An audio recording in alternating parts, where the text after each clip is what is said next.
And so please describe to me what the aesthetic look is exactly. More like this guy here. Yeah. So we'll go ahead and bring Oh wow, you really have to come in here? like this guy. Is this really happening? He meant the other guy behind you, bro. Like, I don't know what you're talking about. I'm right into that bad boy. You can stay right there, behind the camera. Behind the camera. No, see, now you got me jealous now. That's okay. That's not no, fair. but you're more in the category like Luther Arnold. Name? My man. Yeah. Arnold Ferrigno. Huh? Okay. Aesthetic.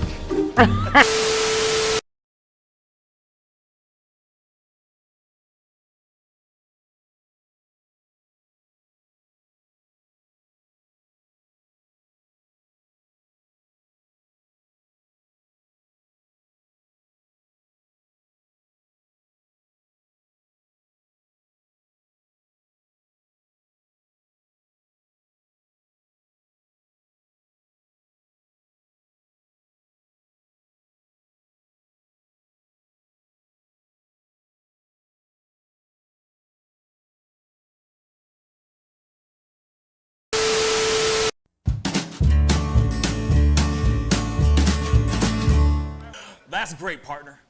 You two ever go out place everything in its proper place? That does not make sense, but we usually do go. We head to Kroger's, and we work. Oh, yeah. I've got a lady waiting for me back home also. She has the most beautiful scrotum.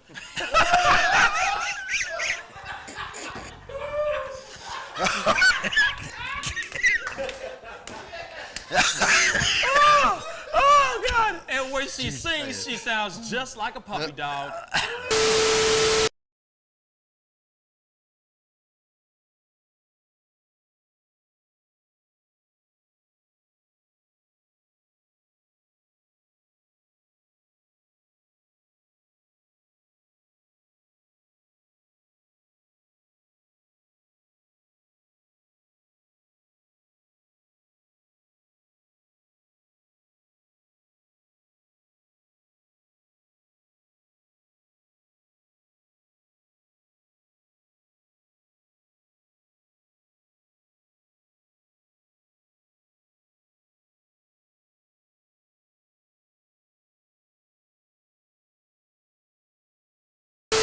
How do you nail a photo? Just gotta get in the mode. You gotta talk with your eyes. Talk with your eyes. Talk with your eyes. You Okay, gotta so have the eyes can you show me a little bit of something, like to this camera? I would love to know how to do this. I just want to know. Well, how I do you do mean, it? Teach the me smile, something. You can get the sexy eyes. Then you know you gotta get the smile going on some shoes, but. Wait, hold up. You got. I gotta when try time, this with you. when it's Hold time on. to laugh, I gotta try this you gotta with think you. of something funny All and start laughing. Do it again. Do it again. How do you do it? Teach me. Sexy eyes. The sexy eye. This is sexy eyes right here. Smizing? Smile. So you're smizing. Smile. Okay. And then you gotta get the. No, I look like I need to take a poop or something.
wish words were like little toy guns. No sting, no hurt, no one, just a bang, bang. Right? Is that it? Yeah, it's something like that. Just a bang, Toy bang, guns. rolling off your tongue. Toy guns. It's no smoke, no Bang, bang. bullets. Water guns. All right.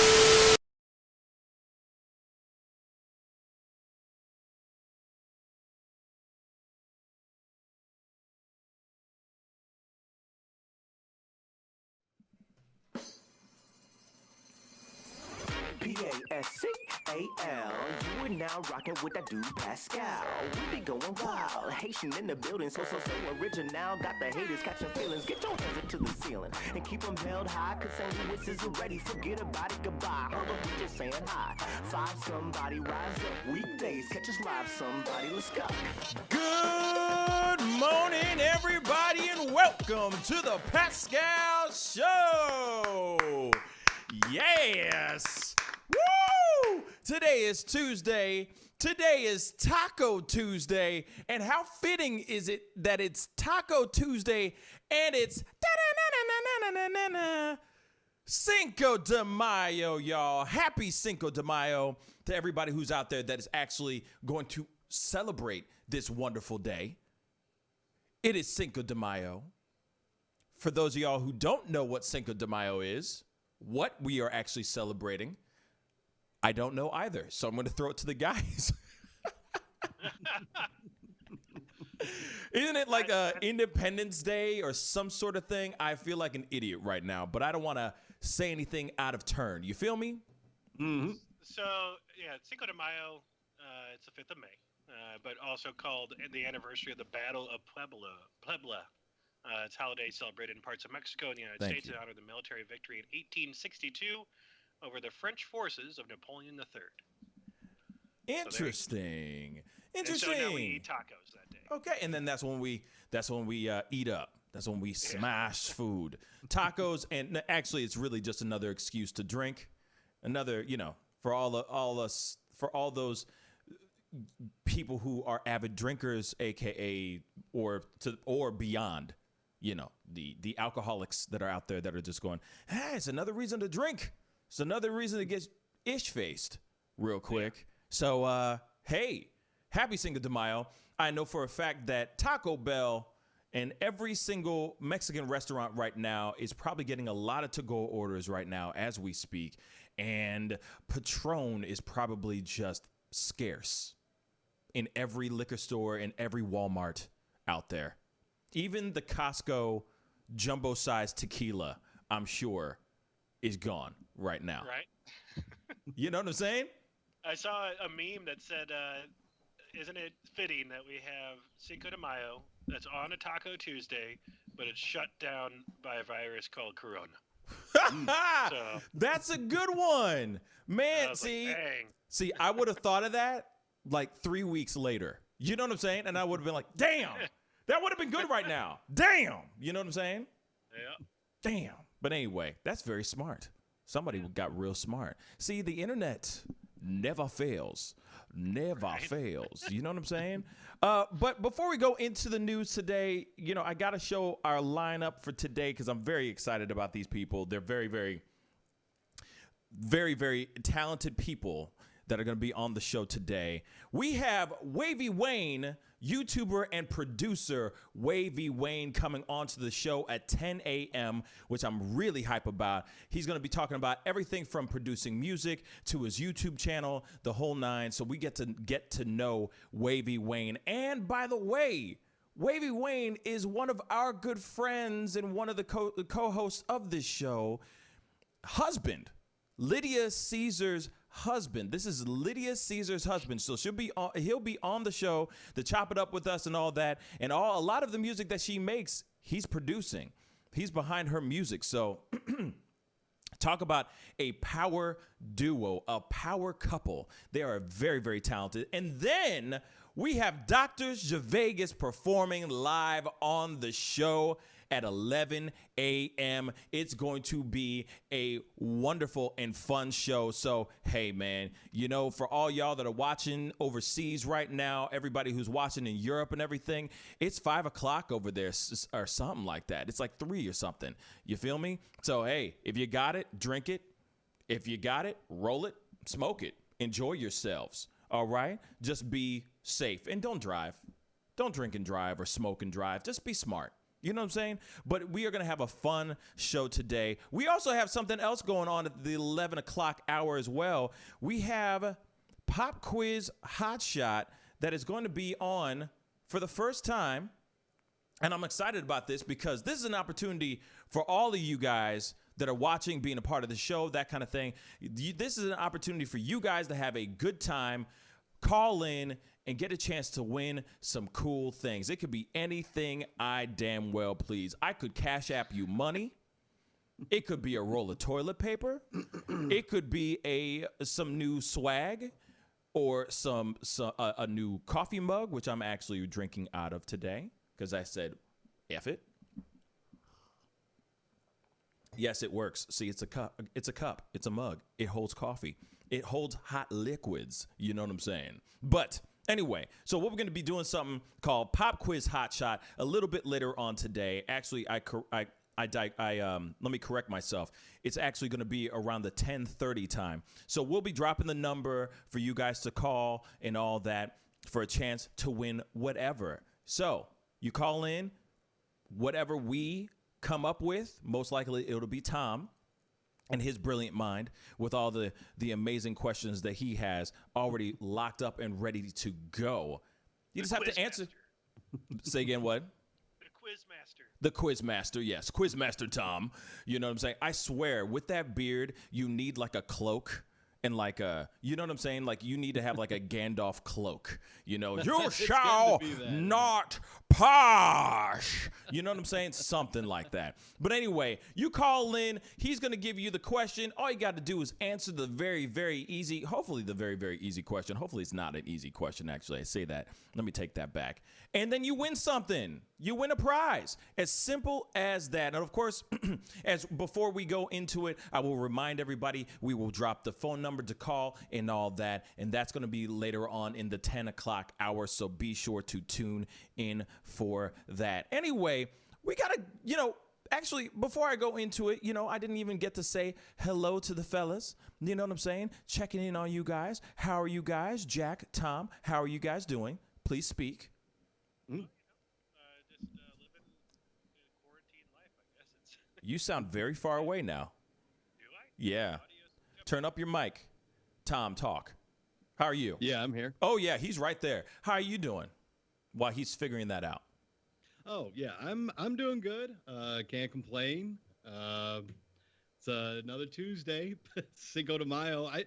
I've never really been one to celebrate Cinco de Mayo too much. Yeah. I mean, maybe smaller gatherings, but yeah, the big crush of people at the bar trying to get margaritas, that's never really been my scene. Yeah. I'd rather sit back with a few friends and kill a bottle of tequila or something. That's more my speed. I like that. It's a little bit more low key. You know what I'm saying? It's just a little bit more low key. You don't have to get all like extra, because there's a lot of people out there that'll go the extra mile just so that they look cool. Oh, we're out or we're eating tacos and like, you know what I'm saying? Margaritas. I got my sombrero on. Yeah, like, look, see how cute I am? You know what I mean? Do it for the gram. So I feel you on that. You know what I'm saying? Like, sometimes, hey, man, just get a bottle, find a really nice porch or like a patio or something like that, crack it open, chill, enjoy your time, play some Mexican music that you'll only play that one time ever. You know what I'm saying? Like, you know what I'm saying? Like, I listen to all kinds of music, but I know a lot of people that the only time that they listen to, like, let's just say Irish music is during, St. Patty's Day. Same thing with Cinco de Mayo. The only time you'll hear, I, you know what I'm saying, is during Cinco de Mayo. You don't hear it any other time. Like, you're driving by, like, the whitest neighborhood, and all of a sudden, you know it's Cinco de Mayo when you start hearing, in the background. You're like, whole bunch of suburban white people are getting drunk now. Oh, boy. Here we go. They're getting ethnic. Watch out now. You know what I'm saying? Yep. I mean, obviously I'm saying this, I'm the only black dude in the room right now, but I got to speak the truth, The truth shall set you free. You know what I'm saying? How do I sound now? Say again, what? Do I sound better now? You still Nope. sound far away. Okay. Yeah, man. I don't know what happened. You were just fine a second ago. Now you sound really far. Like you sound quiet. Like I said, I just gave you that Yeti, bruh. I just gave you that Yeti. You know what I'm saying? Trying to find that cord for it, man. I'll get set up tomorrow. Okay. Okay. Or just put that mic a little bit closer to your face. That might be helpful too. Just don't be a heavy mouth breather like you usually are. Anyway, Jack, tell us, how are you doing real quick so we can get on to the news? Doing pretty good. Actually, speaking of being a white suburban drunk person on Cinco de Mayo, when I used to live in California, we went out to the Redondo Beach Pier, and I got kicked out of a bar for wearing an oversized sombrero. It was about 5 feet in diameter.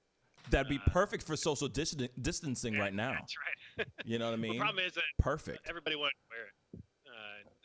But I kept on hitting people when I was walking around, not on purpose. But I got kicked out of the bar and had to go home. So, but other than that, I'm doing great. And, happy Cinco de Mayo to everybody. There's several people that are having birthdays today, including my nephew. So happy to him on Cinco de Mayo. Yes. It's an interesting day to share, Yeah. That's very cool. Yeah, because it's like an instant party anywhere you are. You know what I'm saying? So it's like, all right, I don't really need to throw a party. I just could just show up somewhere and everyone's celebrating anyway. So bang, you know what I'm saying? But then it's like, well, don't you want that day to be very special for yo ass, right? Wouldn't you want that day to be special for you? That's the question I'd like to know too. You know what I'm saying? That's what I'm talking about. It's like your sister in Christmas. Exactly. Yeah, my sister's a Christmas baby, and it's like, yeah, it's perfect because everybody and their mama's in town. Like that's when family's together. It's the most wonderful time of the year. But at the same time, you're celebrating the most wonderful time of the year with the baby Jesus. You know what I'm saying? So it's like, I don't know. Do you want to celebrate? He's a hard dude to try to show up on. You know what I'm saying? That's a tough battle. You know what I'm saying? It's like me having a dance battle against Michael Jackson. I'm going to lose. You know what I'm saying? Like a dance battle against Chris Brown. I'm going to lose. You know what I'm saying? Every time. Even though, I can pop, lock, and drop it sometimes. Depends on how much Cinco de Mayo I have in my body. Then, yeah. But other than that, anyway, by the way, it's Chris Brown's birthday too today. So happiest of birthdays to him as well. But we're going to be obviously talking about birthdays later on in the show. And so real quick, I want to say a big good morning to my brother Greg for tuning in. Ashton, good morning. James, good morning, my brother. Good morning to everybody that's tuning in. Woodgrain, good morning, my brother. What's up? And also, real quick, before we move on to our top topics, I got to ask you, Woodgrain, have you received your coffee mug? This gorgeous coffee mug. I would like to know. I want to know. So please let me know, okay? Comment down below and all that stuff. Anyway, it's time to get into the top news, fellas. And one of the top news topics of the day is Amanda Bynes is not prego. She's not prego. Like she's not pregnant. What the heck is going on, fellas? Talk about this. I mean, I saw an article this morning that popped up, and it's from her attorney that is talking about saying that no, that she is not pregnant, and no, she is not held up in a mental health facility. That she's at home or somewhere that in distancing and being safe. But I guess since that post went up that we talked about on the show before, I guess now it's been taken down or the caption's been changed. What? Because it used to say the baby is in the making. Yeah. And she shared that photo of an ultrasound. So, I guess that was just fake news. So, sorry to everybody that we misled on Amanda Bynes' pregnancy life. Okay. So, okay. We all have embraced the fact that she is not mentally stable, right? I mean, she's tattooing her face. She's constantly, or during a time she was talking about, talking sexually explicit about Drake.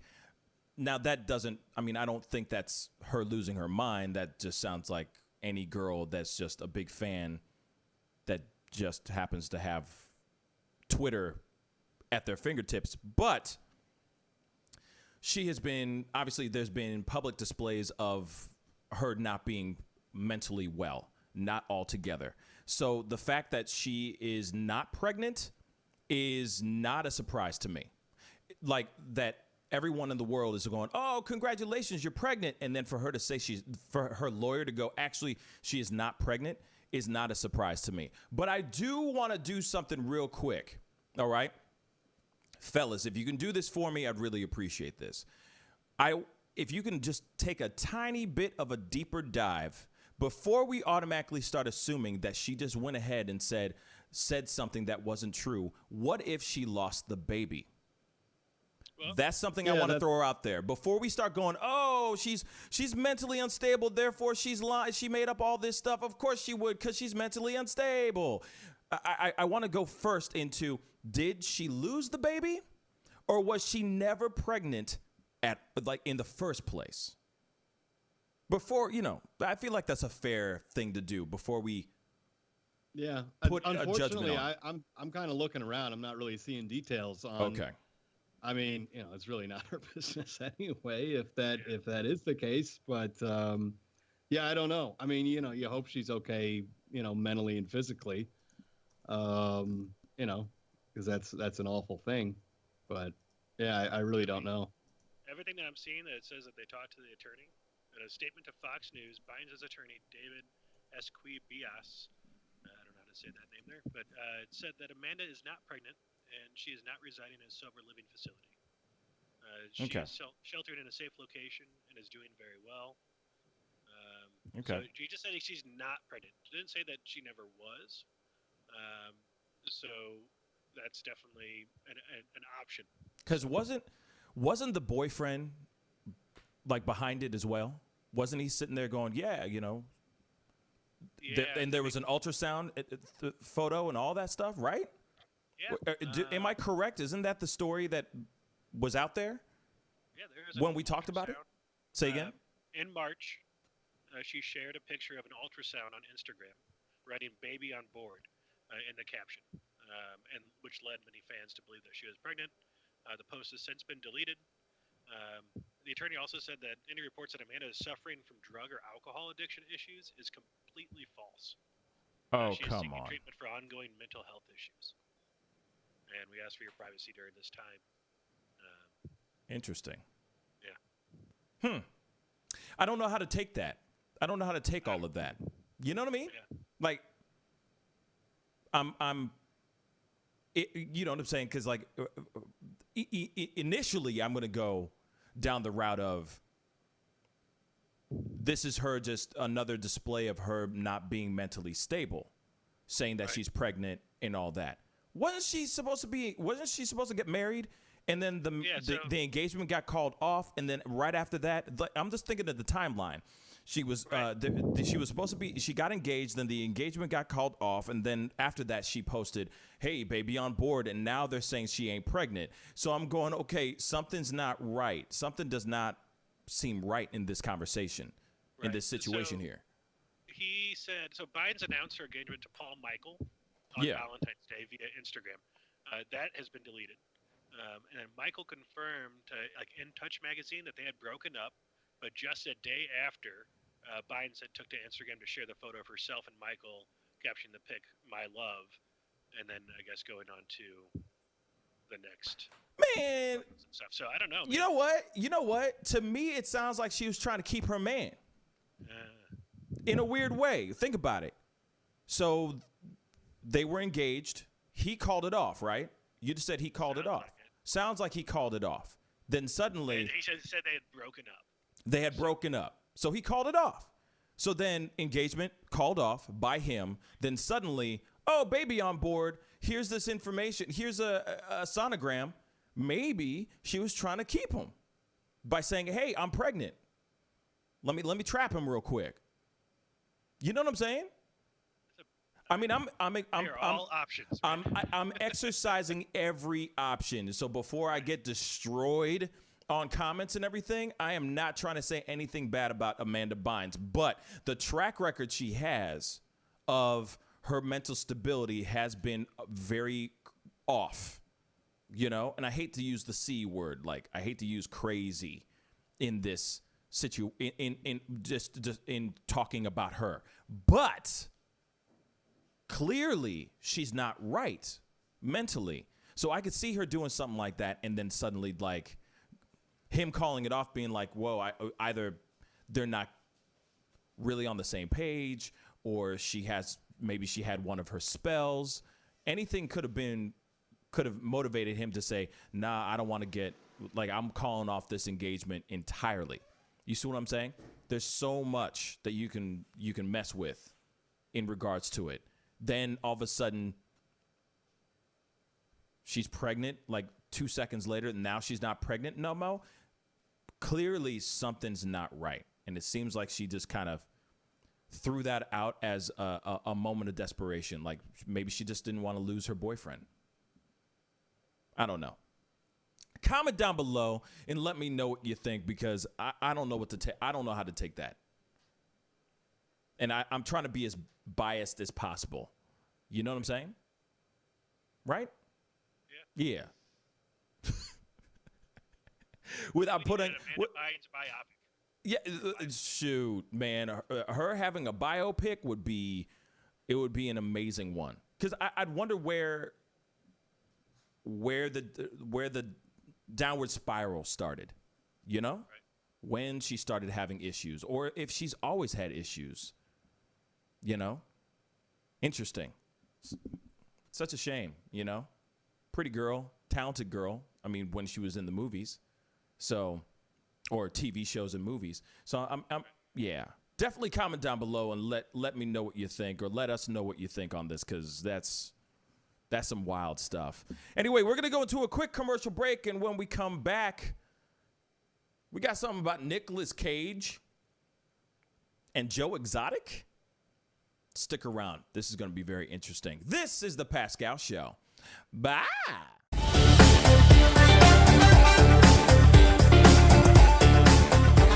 I'm sorry, I can't make this interview boring, because this man is too exciting as a host. And I'm truly saying this, and if y'all can't do this, me and this man here is going to leave and go somewhere else where we can get some love. I want everyone in the building to say, I love Pascal on the count of 3. 1, 2, 3. Wow.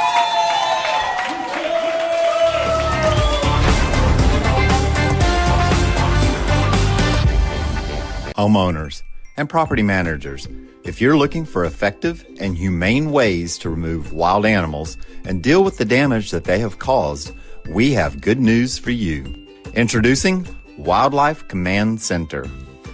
We are the only wildlife company that checks 70 different areas on a structure to determine the answers to the following questions. For more information, call us now.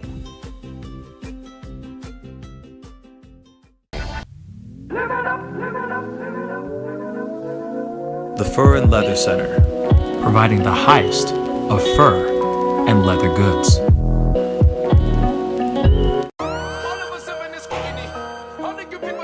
Sex, money, power, respect. All of us have in this community. All the good people different to me. Take up your glass. The festival is crazy in the streets. Deception, the fakers, and leaks. Entertainers are trucking for tweakers and losing their suckers and nothing unique. All of us are the surveillance. We wasn't feeling they made it. Half of them stumbled abroad and they faded. They live in the world that's degraded for people that's constantly tainted. Imagination. Image a world. IDEX Media. Awesome sauce. Yeah, baby. Hey, it's Mike from Sugar Fire. Still open all of our locations.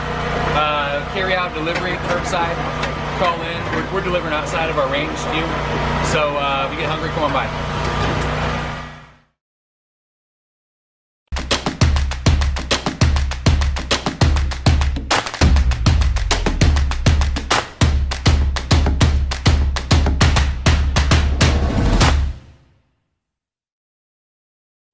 Center of the entertainment universe. There's a lot of famous people you can meet in this town. I got to meet Joyce Hawkins. Joyce Hawkins is the mother of Chris Brown, one of the biggest artists of our time.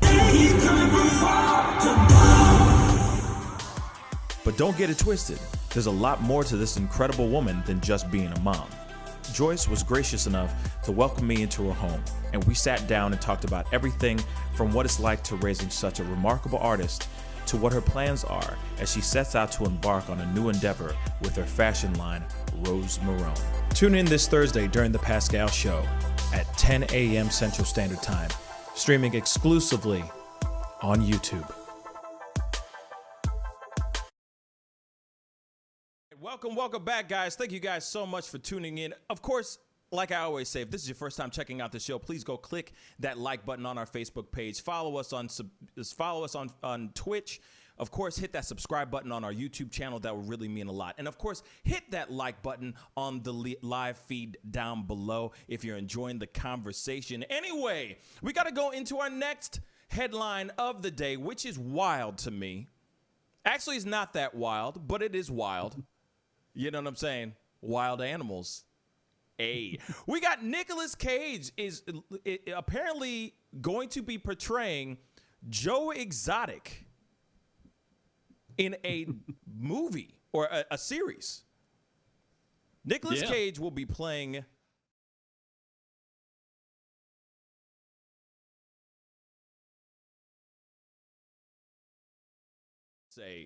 Nicolas Cage going into TV is a very interesting thing to me. Because I would never expect him to venture over into television. You don't see him in television shows. So for him to do this is a big surprise to me, real talk. So, guys, tell me a little bit about this. Tom, speak on it. Yeah, news came out yesterday that Nicolas Cage is lined up to play Joe Exotic in an 8-episode series being produced by Imagine Television and CBS Television Studios. So, yeah, they still haven't really said where it's going to stream. If I had to guess, I would guess it'll probably be on CBS All Access. That seems to be where they try and push their premium content these days. But we'll have to wait and see. Interesting. But I think it's a great choice. I love Nicolas Cage. When that guy wants to, he can act his ass off, and he's just weird and crazy enough that he can go there. So. Yeah, I'm on board. I will watch it for sure. Yeah, why not? Yeah. No, actually, yeah, it's really good. It's perfect casting, actually, if you really think about it, because Joe Exotic is really extreme and really over the top. So, and Nicolas Cage is really over the top. Like, I think that there's a moment. Let's just talk about Nicolas Cage for a hot minute real quick. You know what I'm saying? Please. Just entertain my brain for a second. He has been in so many movies that I feel like later on, after like Matchstick Men, which was a brilliant movie, which he did amazingly in, but I feel like he got bored. And just started. Of course, he needed to pay his taxes and everything, so he just picked anything he could take. But I feel like he got so bored with the scripts and so bored with the movies that he just kind of like flew off the deep end and just started doing really bad acting. He went from I really care about my acting and I'm an Oscar-nominated actor, the whole nine. I've won awards, the whole nine. To I really don't give an ish. I don't care anymore. Just give me the script, and I'm just going to kind of phone it in. but kind of be big. And I'm just going to use these as opportunities to experiment. You know what I'm saying? Like, it just feels like he just went off the deep end. Like, ever since he did that trash of a movie, Ghost Rider. Oh, my God. Oh, my God. And then he just went down this road, like The Wicker Man and, like, all these other movies that he did. The Bad Lieutenant or whatever it was called, and all this. That movie's awesome. It's I will awesomely defend that to my bad. last breath. But it's awesomely bad because it's just him exercising his acting. Like, he's like doing some experimental acting crap in like all these movies after Ghost Rider. It's almost like he just said, well, everyone hated Ghost Rider. Might as well just keep going down that route. That's why he made Ghost Rider Spirit of Vengeance.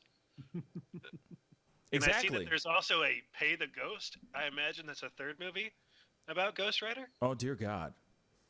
He was in it? That he was in? Yeah. Oh, my God. Yeah, nah. Went straight to TV because he knows that like movie theaters aren't coming back. Like, there's no way that for enough box office sales to be there to make it worthwhile. You got to go straight to TV now. Yeah. Oh, yeah. There was another movie. I forgot what it was called. Damn, what was it called? Parents, I think, that I saw with him in it. And I'm like, what the heck is this? About all the parents getting hit with like some crazy virus that turns them into, it's almost like they're zombies.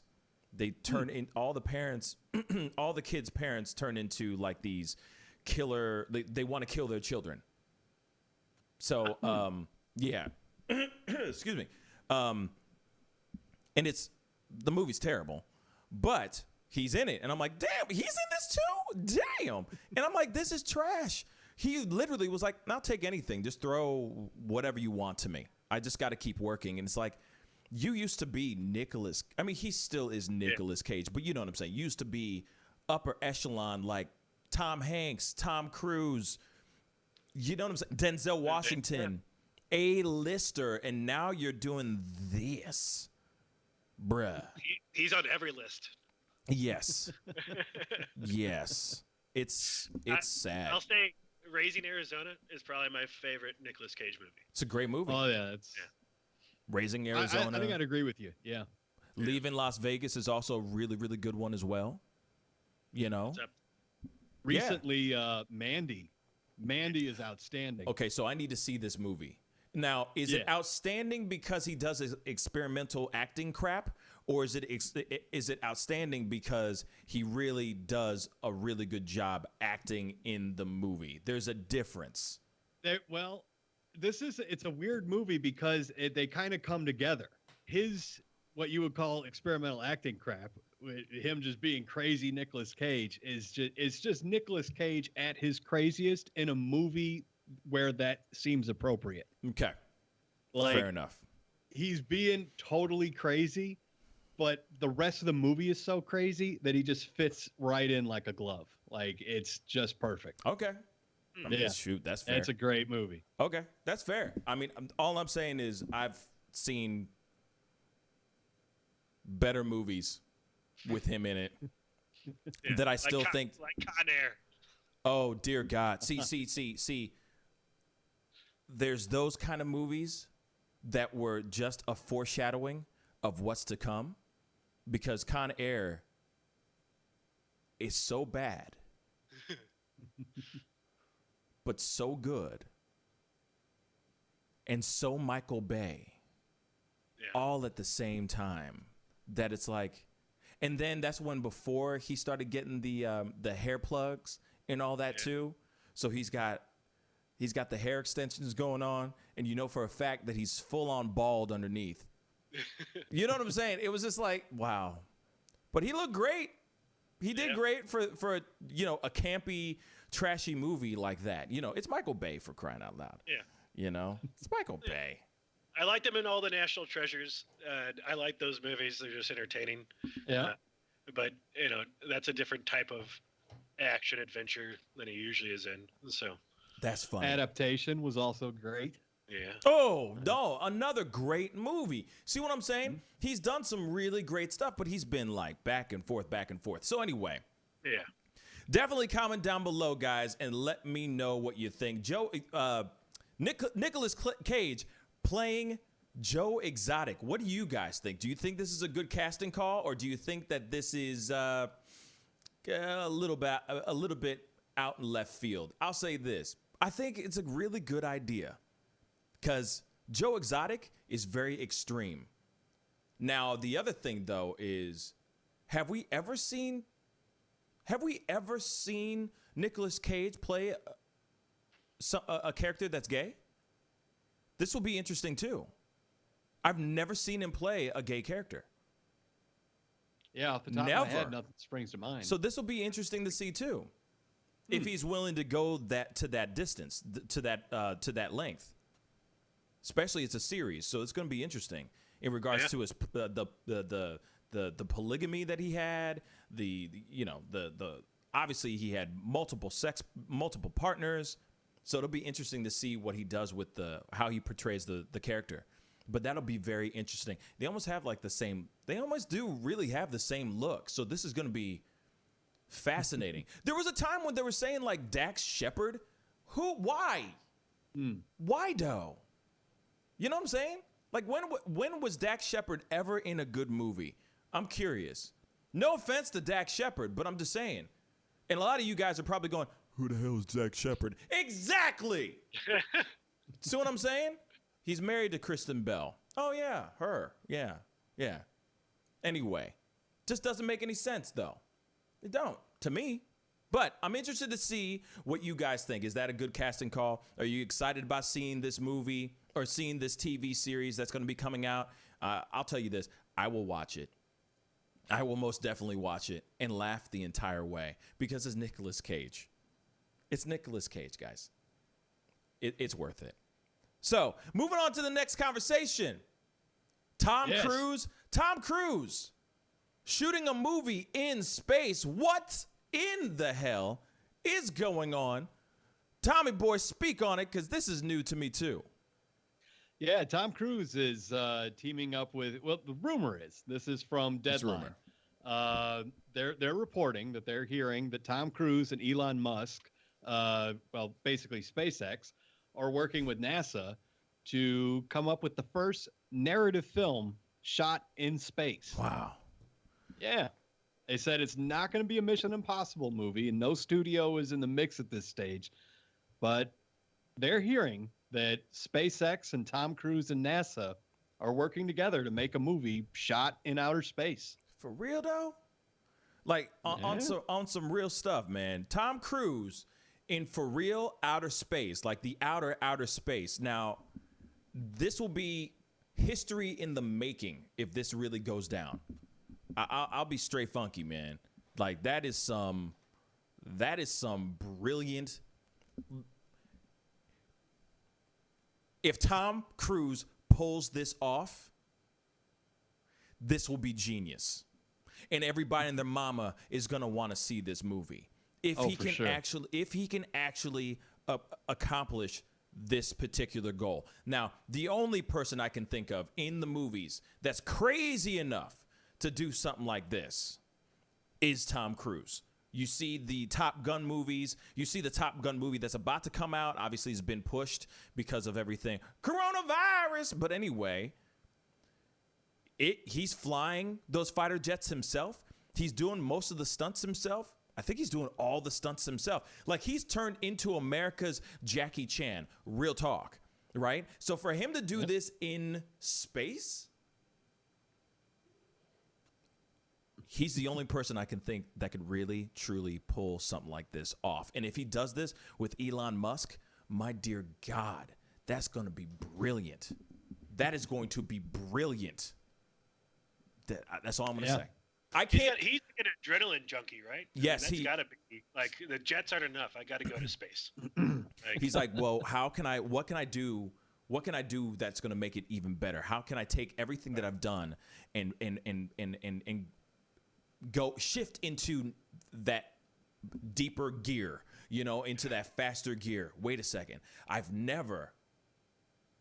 done water. I've done land. I've done skies, but I've never done space. Yeah.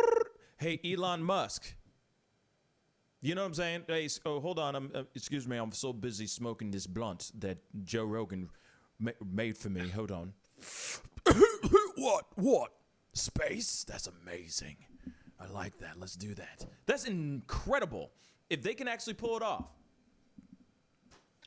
I just hope the movie's good. Well, of course. I mean, if they shoot some terrible movie in space, that's going to be really disappointing. Well, obviously, it's just. Okay, first off, it better not be a Mission Impossible movie, but I hope it's not a Mission Impossible movie. But at the same time, the recent Mission Impossible movie was freaking baller. I loved it. I freaking loved it. Given the fact that you knew that every single moment, every single piece of film that was in there, where there were stunts being done, that you knew it was Tom Cruise doing it his damn self. Man, especially that helicopter stuff. Woo! Man, I was like, after that movie, I was like, he should get an award just for the stunts. That was incredible, man. Incredible. So if he can do some stuff out in space, as long as he's not trying to fly no space machines or whatever. Yeah. You know what I mean? Let the professionals do what they do. You feel me? But I would most definitely see that movie. I'd be first in line. I'm sorry. Sure. I'm sorry. I have such, no matter what everybody thinks about Tom Cruise and if he's crazy or not and all that stuff, I am a fan. I am sorry. His stuff is just so freaking amazing. He found some sort of formula. He figured it out. You know, at first it was just a few this, that, and the thirds, and he was just being that cute guy with the smile. You know what I mean? He was like the heartthrob of, oh my God, it's Tom Cruise. Now he is the biggest movie star ever because of the movies that he makes. You know, it's like he has found the formula of making a really good action flick. Yeah. It's unfreaking believable. This dude is so good. It's frustrating. It's frustrating. It's like you flew those fighter jets yourself and you weren't scared. Dang, I'd be terrified, man. I don't care how many hours of flying I've had. I'd be terrified. Yeah. Wow. He asked for like one of the newest of course fighter jets too, and they denied him. Of and course. He's like, fine. Now I have to fly a space shuttle. Yeah. It's like, it's like, fine. I'm just gonna go and do this stuff in space. Like, and then the other thing, he did something else. He had to create his own insurance company because the insurance companies were not willing to back him. They weren't willing to give him a what's the word? Coverage? They weren't willing to give him coverage. Thank you. They weren't willing to give him coverage.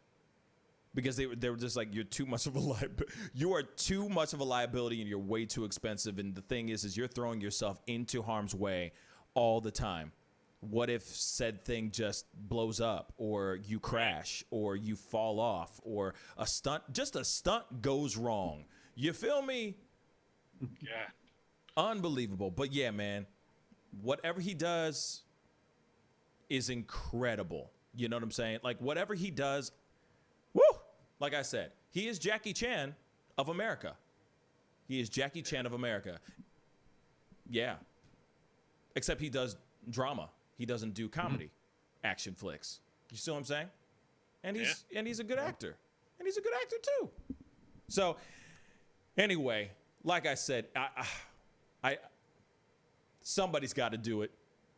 You know what I'm saying? Might as well be Tom Cruise. I wonder if it'll be an Edge of Tomorrow movie. I don't know. I like that. That was a good movie. Yeah, that was good. I've heard they're working on a sequel to that, but I don't know. But maybe they'll take it into space. Yeah. Maybe. He's like I said, he's one really talented dude, and man, that would be some crazy stuff. Real talk. If the fact if he was able to, when he is able to accomplish it, because he's going to do it. It's gonna happen. When he's able to accomplish it, it's going to be cinematically unbelievable, you know? Or it'll just be groundbreaking so that other people see that it can be done, and then somebody else is gonna do it possibly better. Does that make sense? You know what I'm saying? Like, real quick, when they talked about the recent Mission Impossible movie, was it MI6 or MI5? I think it's MI6. Anyway, which was really amazing, but people were complaining about, like, they were nitpicking stuff, like saying, oh, the video quality was crap, or the camera angles where some shots were really fuzzy where he was doing his stunts and everything. I mean, some of those shots and some of those stunts are one take only, you know? There's only so much you can do about that when it's one take only. If he's going to jump across he's going to jump from building to building, you know, most likely he's only going to do that once, bruh. Right. No offense, but you're going to blow up a real helicopter. Right. So, you know, you're only going to do that once, you know? So there's so much of that. And I think, like I said, I think it's going to be, like I said, it's going to be groundbreaking for sure when they accomplish it. And of course, he has the right dude to talk to. Having Elon Musk in his back pocket is a great idea. Great idea. Those are two very rich men that are going to sit there and go, we are going to make it so dope because this is going to be a revolutionary film. This is going to be groundbreaking. This is going to be the first ever, and everybody and their mama is going to want to see this movie, whether they go to see it in the theaters or if they go buy it on demand or they buy the DVD, whatever it's going to be. We know we're going to make billions off of this movie as long as the story is good. As long as the story is good. But anyway, I think he's probably going up to go get his car back. You know, he's going to send Tom Cruise up there to go get that car and did he send that around orbit or something, or is that thing just flying straight out into space? I don't know. Yeah. I don't know. Yeah, that's something to look into because I do not know. But yeah, like I said, that's the right team. Elon Musk, because he's going to probably go, oh, well, me and my team are going to figure out how to make cameras be able to shoot out in space, you know, so on and so forth. Make you a space suit that we can see your face in, but it also protects you from whatever's going on, you know, whatever's the environment out there in space, so on and so forth. Make it more loose enough so that you can do stunts and so on and so forth. So I'm interested to see. I'm interested to see what happens. But anyway, we got to go into a quick commercial break. And when we come back, I'll be talking with the very talented producer / YouTuber, Wavy Wayne. We'll be right back. This is The Pascal Show. Bye.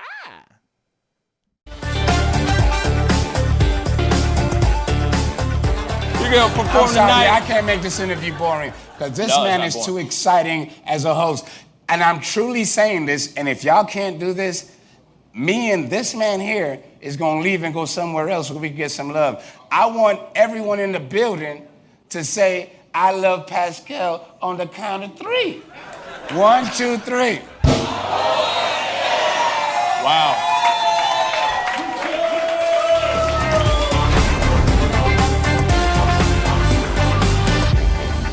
Homeowners and property managers, if you're looking for effective and humane ways to remove wild animals and deal with the damage that they have caused, we have good news for you. Introducing Wildlife Command Center.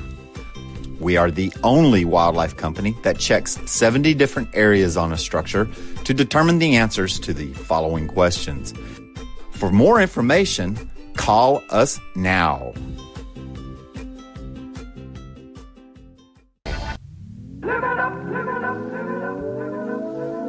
The Fur and Leather Center, providing the highest of fur and leather goods.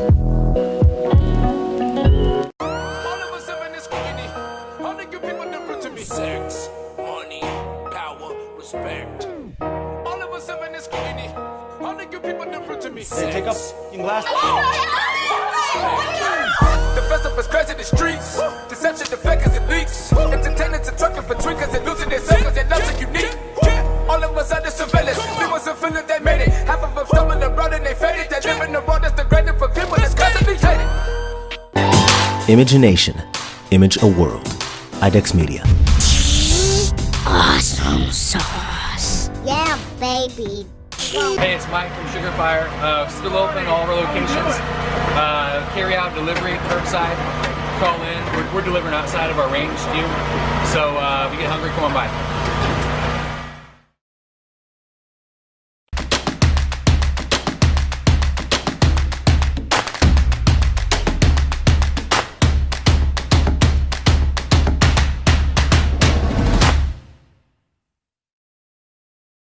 Center of the entertainment universe. There's a lot of famous people you can meet in this town. I got to meet Joyce Hawkins. Joyce Hawkins is the mother of Chris Brown, one of the biggest artists of our time.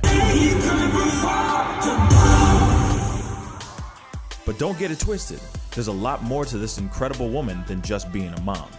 Joyce was gracious enough to welcome me into her home, and we sat down and talked about everything from what it's like to raising such a remarkable artist to what her plans are as she sets out to embark on a new endeavor with her fashion line, Rose Marone. Tune in this Thursday during The Pascal Show at 10 a.m. Central Standard Time, streaming exclusively on YouTube. All right, welcome back, guys. Thank you guys so much for tuning in. And like I always say, if this is your first time checking out this show, please go hit that subscribe button. That would really mean a lot. And of course, hit that like button down below of this live feed. I have somebody very, very special in the house. This dude is a masterful producer. He's got a huge YouTube following, and he's also married to my friend and a co-host of the show, Lydia Caesar. Please welcome Wavy Wayne to the show. What's up, man? What's up, man? Thank you for that introduction. That Anytime, my brother. Anytime. So tell me, man, I got to ask you, I mean, there's a lot to talk to you about. All right. So let's start off in the very beginning of everything. You started your page. Why did you start a YouTube channel? What inspired you to start your own YouTube channel? Man, all right. So I don't know if a lot of people know this or not, but I taught at a Extreme Institute. It was the college, E.I. Bonelli, as a college for production and recording. Mm-hmm. So when I moved back from New York, I started teaching recording and production classes there. And basically, I don't like for my students to keep asking me the same thing over and over, especially if they come in late or they just absent or something. So I just decided to, instead of me doing the same lectures over and over and reiterating stuff to people who ain't there, I would just put the content in a video format and then put it on YouTube. And whenever my students were absent, I would just send them the link. So that's really how I got started. And I would just keep making the same content that I was teaching in the school, putting it on YouTube. And it just flowed like that. That's what's up, man. That's what's up. And that's how it all started. So when did you start seeing that the channel was actually starting to pay off? Like, when was the moment where you're like, you know what? Yeah, I'm gonna do this more often. I'm gonna actually make this thing a weekly thing. Man, I guess when people would just tell me that they getting a lot out of it, you know, like when I started it, I was still at the school, so I would be able to interact with the students and stuff. And students that wasn't in my class, like, yo, I saw this video that you did on YouTube. I liked it. Thank you for putting that up. And people outside of even the school would be commenting and liking it. And that was just dope. And I would say, yeah, like right when I realized that it was actually making a wider impact than what I initially started, and I wanted to go harder with doing the videos. That's what's up. So how long have you been doing your YouTube channel? We about 2 years. Yeah. Oh, okay. So about 2 years from the first video. Wow. And right now we up to like maybe 75,000 subscribers. And, you know, it's kind of growing exponentially now. So I hope, you know what I'm saying, to be at 100K and have my first YouTube plaque within the next 2 months. Like in 2 months, we'll hit that rate. But yeah, it's been about 2 years, and it's been a steady growth since then. When I started out, when I first got serious about it, I told myself that I would post a video one time every week for a year. And I pretty much did that. And I probably missed like three videos throughout that year. But that consistency, I think, is what helped the channel really grow a lot. Yeah. That's the thing. I've always been curious about how one balances, like, for example, you're a producer, you make a lot of music for clients, the whole nine. Then also on top of that, you're doing videos on YouTube teaching people how to make, how to use Pro Tools, how to use any other programs that have to do with producing music. Now, how do you find the balance? Because I can only imagine when you're trying to make sure that you keep your lights on. You see what I'm saying? Like trying to balance that whole thing of like, I got to get paid, but then I also got to get this YouTube thing going. Cause YouTube is kind of like an investment in a way. It slowly pays off at the end later on, but it's not immediate. And that immediate money is you producing music. So how do you find that balance so that you're not losing your damn mind? Yeah, well, I mean, a lot of that was that I wanted to be able to give myself more time. So I saw the benefits of what YouTube can do. I saw a lot of people being successful, and I also saw that there was a void. Like, honestly, I was looking at a lot of videos because I love YouTube. I watch so many tutorials and videos myself, but I never saw like too many people that look like me and kind of saying stuff the way that I would say it. And I knew that I could talk to a particular audience. So that's why I got on it and started doing it. Now, as far as kind of giving up the time, I just like I said, I seen the value in it. So it was worth it for me to schedule particular time out to work on YouTube, and the same way I schedule a recording session or a mixing session, I would have to put the YouTube stuff in the schedule because I knew it would pay off eventually. And now, like, by doing that, I feel like, and not even that I feel like, honestly, the YouTube stuff pays off more than stuff that I do with local clients. Like, so I find myself often putting the YouTube before anything else. Like, it's like, you know what? Now it's kind of flipped. Like, I went from producer. Now I'm like YouTuber first, then a producer, engineer. But it's still a balance because I got to keep my iron. So I gotta always still be in the studio. Like, I'm working on mixes every single day still. Yeah. So that's still the main thing that I do. I'm mixing people's records. I have a mix every day, but at the same time, I might shoot videos. I choose like one day a week to actually do my videos. So I do it one day a week, and I'll record maybe 2 or 3 videos that I'll put out for that week. And that way it's not taking up a lot of time. So that one day a week to actually do the shooting, and then the rest of the time I'm doing edits and stuff like that. Yeah. And just working in the studio like regular. Right. And I understand that. I mean, how much time does it take you to actually edit, say, just one video? Right. Hold on one second. Oh, okay. Okay. Sorry about that, man. You know what I'm saying? I had a FedEx delivery crew. Oh, no worries, man. No worries. I mean, shoot.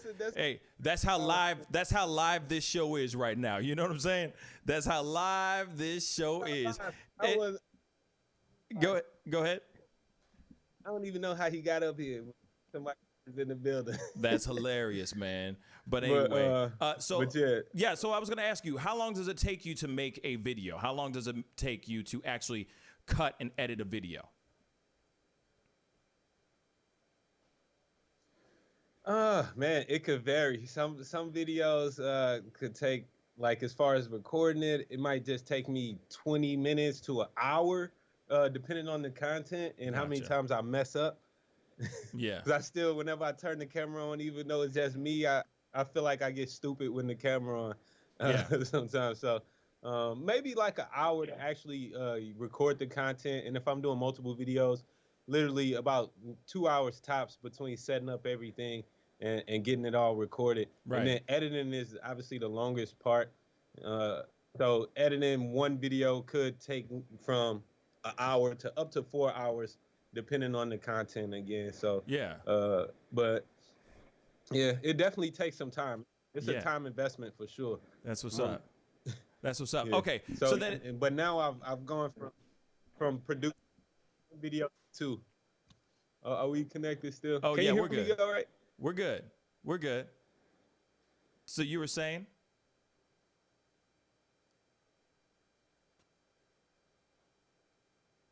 Hello?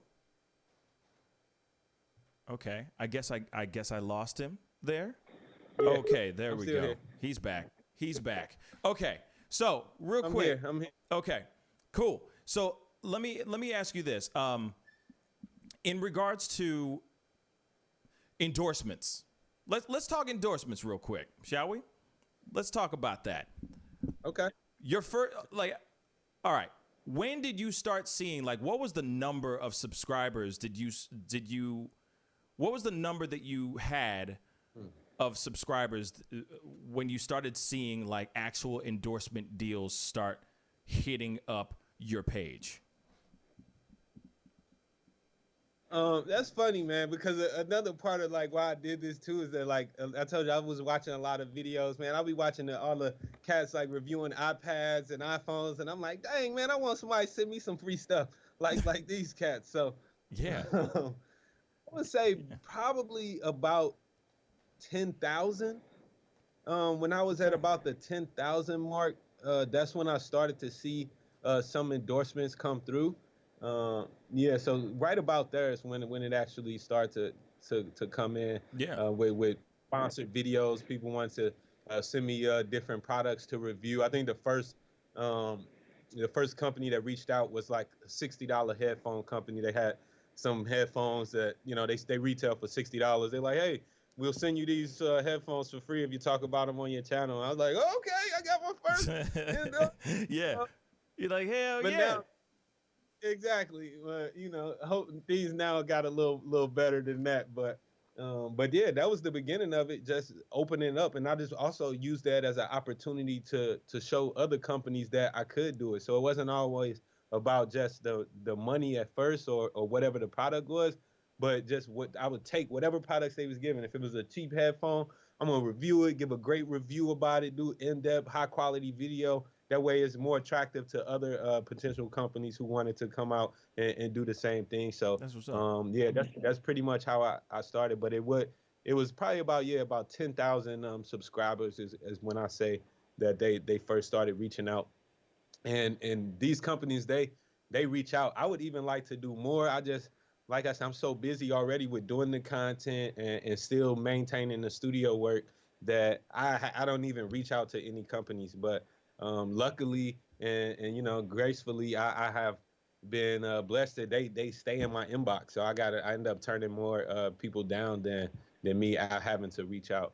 That's what's up. That's what's up. Because I mean, you were reaching out to people and everything. Because I know there's a lot of people out there that are listening, that are watching the whole nine, that are fans of you, that are maybe in the same field, or that they are YouTubers as well, that are interested in getting to that particular level. So you said that you were reaching out to certain places. Were you just reaching out to anybody in regards to hey, let me review your product or something like that, or were you actually getting people hitting you up first? Yeah, what I'm saying is that I never reached out to anybody. Still, I've never reached out to any companies. Okay. They've always reached out, found me based on the content that I put out. And when I started off doing the reviews, I started reviewing stuff that I like, stuff that I was already buying. I think that's something that people got to do. If you want to be a reviewer, product reviewer, you're not going to just get free stuff right out the gate. You got to go and spend your own money on stuff. And a lot of times, if it is a product, still at this level, companies don't want to just give you free stuff because they know that you're going to buy it anyway. So, you know what I mean? Facts. So I'll buy most of the stuff that I even talk about. But, every now and then you'll get a free product and that you could talk about. But for the most part, I would say review stuff that you already know and that you already use, because that's what people are there for, to get your opinion. So I talk about stuff that I've been using for years and that I know I can give a good in-depth report on it, Yeah, no, that makes sense. What's something that you would say is the hardest thing about being a YouTuber?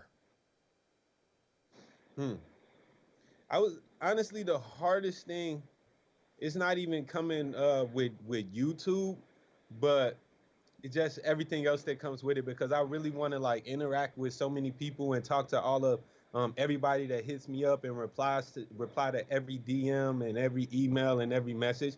But as the channel grows and stuff, People, the reach out is so heavy.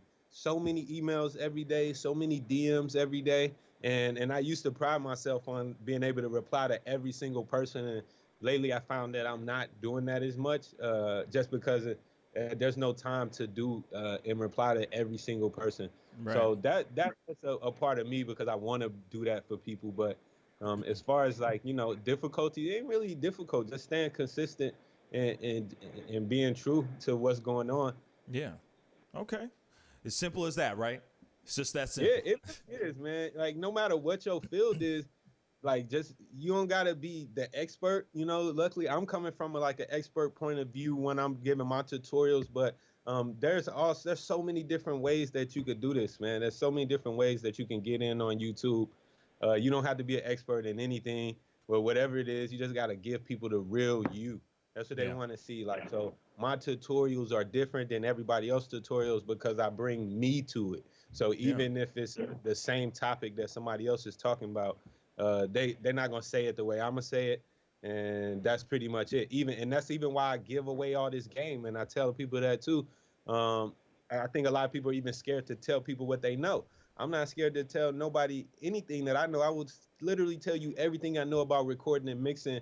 Because at the end of it all, you're still not gonna do it like I do it. Not in a cocky way. Like, you're gonna do it how you're gonna do it. I'm gonna do it how I'm gonna do it. You hear stuff the way you hear stuff. So these are all just tools, man. And you ain't gonna never paint like me. Right. And I love that though. You're not gonna paint like me. That's so true. Like, you telling a story is gonna be different how I tell a story. It could be the same damn story, but it's going to be told in a different way. You can still find there's plenty of room at this table to eat. You know what I'm saying? And so I do appreciate what you just said there, because, I mean, no matter what, I feel like that is a true thing. A lot of people get scared about putting themselves out there or actually telling people like, okay, this is what I use. This is actually what I use for this, that, and the third, because they get worried about people jocking their style, stealing their stuff. I don't know what it is. You know what I'm saying? It's like, there's no reason for anyone to be scared, because they're going to take it. Whether they do something with it or not is their business, but they're not going to do exactly what you do unless they start doing exactly what you do. That's another conversation. You know what I'm saying? Right. I try, but people see fake for easily. Like, you can see fake from a mile away. So, and you can only fake for so long. Like, how many times are you gonna fake? Would you just go watch every video I do and then go back and mimic it? Like, that's cool if that's what you want to do. Like, but that ain't gonna get you so far. It's not gonna be fulfilling for you. Right. It's like, good luck. Good luck with that. You know what I mean? That's so crazy. The thing that I worry about more is that people ask me so much about, like, yo, Wayne, what plugin is this, or what software is this, and I mean, I'll be sending these companies so much money. I'll be like, I need to start hitting them up. Like, hey, man, I done told 1,000 people to buy your plugin. Right.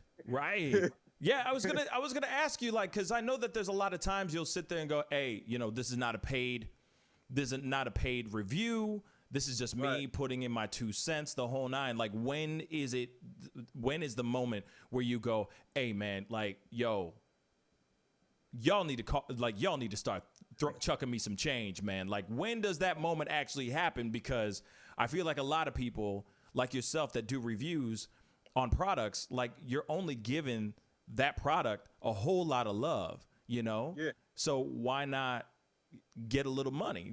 Even if it's $5, it's still something. I'm basically marketing for a lot of companies, you know what I mean? When I'm talking about their products and talking about Pro Tools, like, hey, here's how Pro Tools is the best dog because of this. And anybody who watches the video and believe in what I'm saying, they're gonna get Pro Tools, and I ain't gonna get a cut from it. But it's cool because I'm not pushing on that so much, because, like, I'm only saying stuff from an honest point of view. Like, if I say something is dope, like, I believe that it's dope, and, like, you should probably get it if you can afford it. Like, if you need it, go ahead and get it. Like, Right. So that's that's where I'm at with it. I feel like everything will come as it does, in due time. If a company sees what I'm doing, and they feel like they want to attach themselves to what I got going on, then that's cool. If not, that's cool. I'm gonna keep doing what I do anyway. Like I don't want to be constricted to any necessarily company anyway, to where I can't be 100% honest with my community. Yeah. You know, like one example is I did a video talking about my excitement for a new dog called Luna by a company, Universal Audio. Yeah. And I had a video, you know, I got a firsthand look before it came out at NAMM, and I was excited, and I made a video talking about all of the good features that they were going to bring. But then when it came out, I was let down, and I was missing a few key components. And I also made a video talking about the dark side of this Luna. So, and we talked about that whole thing. So, I you know, if you get too far into being a paid spokesperson, you can't keep it real. Right. And then you start losing points for that. So I'd rather have my audience support me, and I be 100% authentic and accountable to them. That's what's up. So, of course, we got to talk about a few things. Like, number one, congratulations on the baby, the upcoming baby. You know what I mean? I'm very excited about that. Have you guys decided a name? Yes, we did. Are you guys saying that, or are you guys keeping that quiet? Nah, the name is completely quiet. Nobody knows it's me and Lydia. But yeah, we definitely decided the name, and we excited, man. So I can't wait to hold her and have a little baby. I'm bringing her to the studio every day. Yeah, exactly. Put her in every single YouTube video you got. You know what I'm saying? Exactly. I'm gonna get some sympathy likes. Hey y'all. Yeah. Some clickbait, man. Just put the baby up next to a box of Pro Tools. You know what I'm saying? Well, can I ask you, because you know I've never heard how you guys met. So, how did you guys meet? How did you and Lydia Caesar meet, man? Man, so that's a funny story. Actually, I was leaving the studio one day, and I had a friend who knew of Lydia, my friend Kid Nice, and he told me about a concert. So we basically was going out to a bar to see a singer perform, a live performance, live music. You know what I mean? Something that studio cats do. We go out, after we leave the studio, we go see live shows. So Lydia happened to be the performer that night. She was on that stage looking scrumdiddlyumptious. And so, you know, we both were actually in relationships at that time, you know, so nothing really happened. We met, you know, after the show, just talk, shake hands and stuff. And we ended up finding each other on Facebook and just stayed friends there.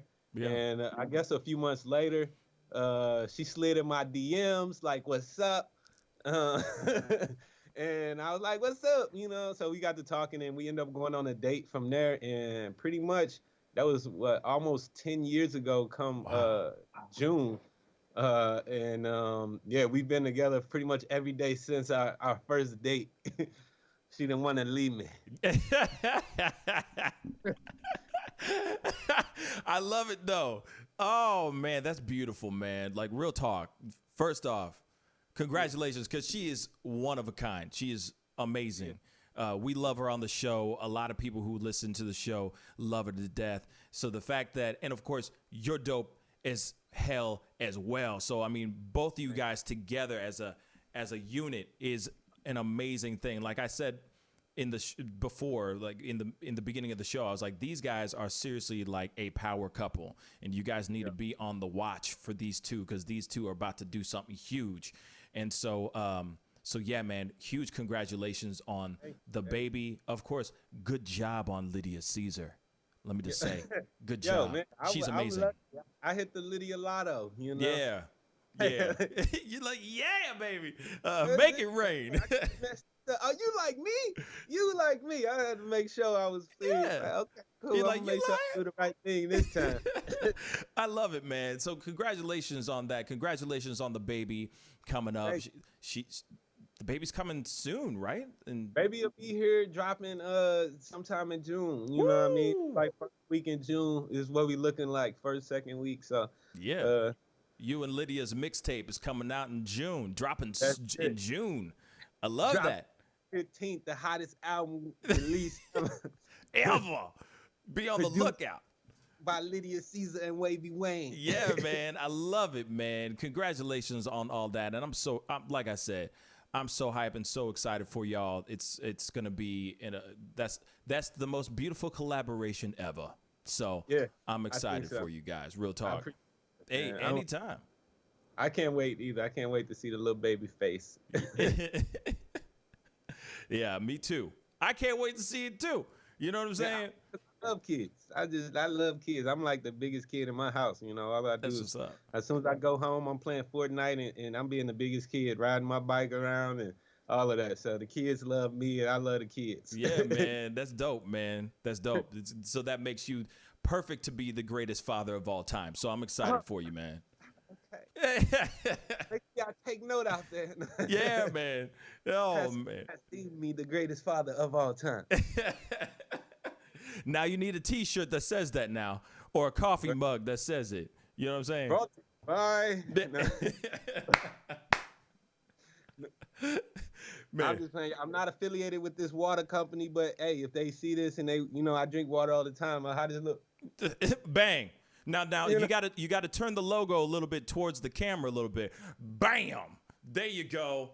Endorsement. You know what I'm saying? Thank you. I needed that though. I needed that for the show. So thank you. Body water, let me know. Just holler at your boy. You know what I mean? Info at thepascalshow.com. Anyway, shoot, huge congratulations on your YouTube channel. Of course, you're doing, you're still making beats, you're still doing your thing, you're still producing really great music. And real quick, I know that did you produce the track that Lydia's song was, the song that was on the Real Housewives of Atlanta? Well, did you have your fingers on that one? I did. I definitely did. So what what my actual job is, I don't make beats. Okay. Well, I am a producer, but I don't make the beats. Okay. Gotcha. But so I recorded that song and I mixed it. So I recorded and mixed it. That's what's up. So that's my take on it. I think the guy that actually made the beat, his name is Taylor. So yeah, he a really dope producer. He worked with everybody, Chris Brown and a whole bunch of stuff. He big time, big time dude. That's what's up. So, but yeah, I actually did the recording and mixing on that. The Real Housewives, Through It All is the track. Yeah, Through It All. That's dope. I've actually mixed all of Lydia's albums. When we first were dating, she started working on her first debut album. Luckily, she was dating an engineer. Bang. So I had recorded probably 90% of it and mixed and mastered the whole thing. And so that was our first baby together, the Caesar album. That's what's up. Hey, you know what? Real quick before I let you go, one other question. This is a producing question, an engineering question. What is the hardest thing? What is the hardest part about engineering? Wow, the hardest part. I mean, let's build a scenario real quick, okay? Say that you have a very talented artist. Let's say you have Lydia, okay? You have a very talented artist, great vocalist. Lydia got some powerful vocals. You got her in the booth. Y'all are starting to make these songs together, as you're recording it and all that stuff. What is usually the biggest or toughest part while you're in a recording session with an artist? Yeah. Typically, at this point, honestly, things go pretty smoothly. But I would say, in my experience, the hardest part is when you are working with a very demanding artist or producer. There are definitely people who know exactly what they want. The top level everybody, they know exactly what they want, and they know what always the nicest about it. And especially as you are new and starting out, it can be very nerve-wracking, because if you sit in a room with a famous singer or a famous producer, your nerves are going through the roof. You don't want to mess anything up. You got, Beyonce in there singing. If you miss a take or hit a button, you thinking your career could be over. So it's like it's a lot of pressure to do the right thing. It's a lot of pressure to be good. That's probably the hardest part, is just having so much pressure on you, because everybody's in the room is expecting you as the engineer to produce the results. No matter what the singer does, the singer could mess up. They're going to be looking at me to fix it. Like, the beat could be trash, they're gonna be looking at me to fix it. So everything that comes out of these speakers is my responsibility. So that pressure is probably the hardest part. That's what's up. So when you say like when a beat is trash and they expect you to fix it, please, do you mind elaborating a little bit on that? Like, how are you, of all people, supposed to fix a trashy beat? Well, if the beat is trash, meaning basically that, I would say it's a problem with the composition. Maybe the composer, the beat maker, they added stuff that shouldn't be in there, or they have taken and left out something that should be there, right? So it's up to me to kind of mold and design the sound. Maybe the levels are out of whack, or there's no effects, it's sounding dry, or stuff like that. But most of the time, like I get mixes now. I'm getting mixes from people from all over the world. They send it to me, and a lot of the clients are recording in their bedrooms or stuff like that. So that's another thing that I got a hurdle to jump over is the varying qualities. Is that often when I first get a track, I'm not doing so much mixing, but I'm really doing a lot of fixing, right? So I got to end up fixing so many of the errors that they've done before I can even get to the creative process. Yeah. So that's another hurdle too. So I just, there's a lot that can be done as far as controlling dynamics, rearranging the composition, doing some dropouts and stuff, and just getting creative with the musical content.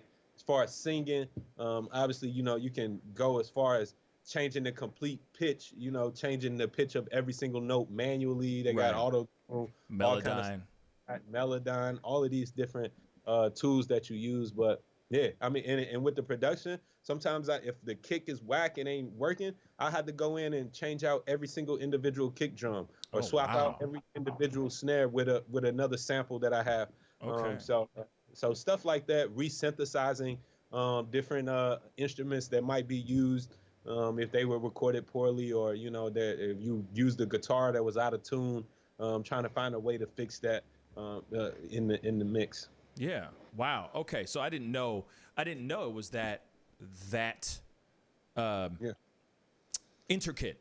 You know what I'm saying? I didn't know it was that involved. I thought, I mean, no disrespect. I mean, I just thought it was more of a, you go in, you're making sure that everything's sounding right, that kind of thing. But if the beat is off, or the beat is trash, that's on that's on that beat maker that made that track. Like, go get it to him so he can fix that ish and bring it back. You know what I'm saying? So that's what's up. I didn't know it was so involved like that. Yeah. But that's really good to know.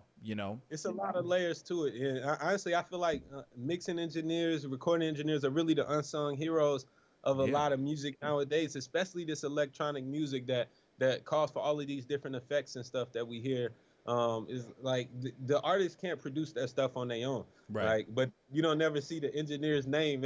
I feel a lot of these records need to say featuring whoever the engineer is, because they added that sauce on there that made I listen to it. So if we strip it down, if I strip down your favorite artist down to their raw vocals, unless they're a phenomenal singer like Lydia or somebody, right? No big deal. Strip down one of these, little somebody's records, right?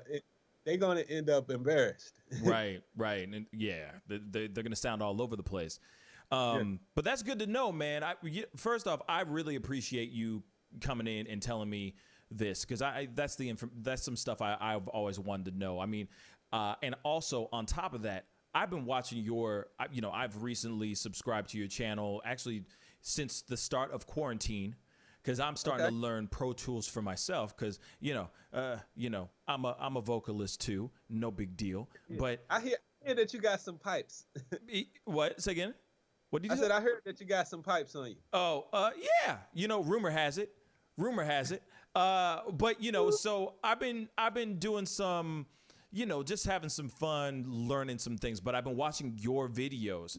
Specifically watching your videos to learn how to use Pro Tools, because I used to go to a studio all the time, but now because of, Rona, we can't really do a whole lot right now. We can't really go into studios and stuff. So I'm like, all right, well, maybe it's time for me to start learning this ish, cut out the middleman, and start learning how to do this properly.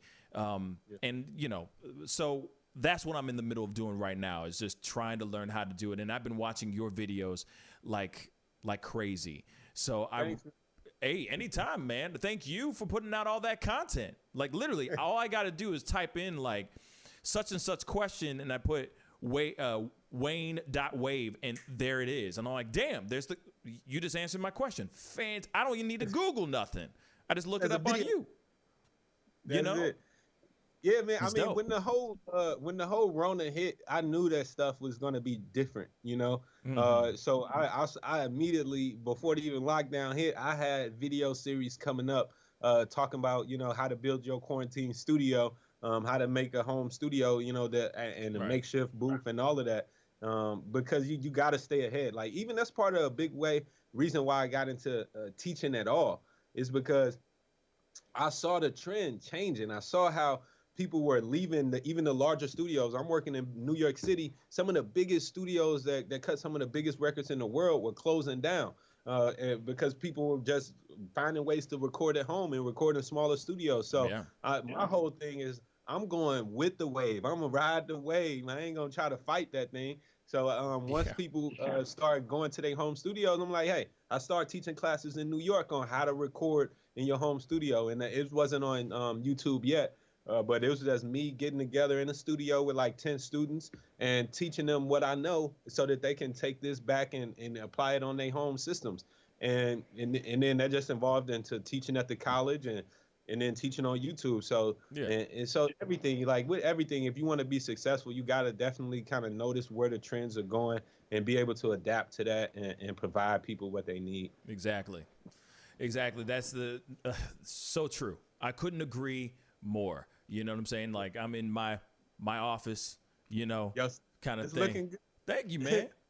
The lighting going on back there. You know what I'm saying? I got to do something. Got the old microphone, you know. You know, I had to do something, you know what I'm saying? But at the same time, I had to go with the time. You know, I had to change it up. And, you know, obviously I wasn't going to be able to be in a station, you know, in a studio doing what I do. I had to create my own studio. So it's turned into a blessing. You know, I've been able to do stuff like this with you, like, for example, Skyping in with you, Skyping people in Italy, Toronto, France, California, New York, you know, Detroit. I mean, wherever they are, I can do that now. So it's been a blessing at the end of it all too. You know what I mean? But how's your homework been going, man? I know I used to see you over at the gym. We used to be up in there at 5 a.m. Man, just putting in work, man. So I've been doing a lot of home workouts.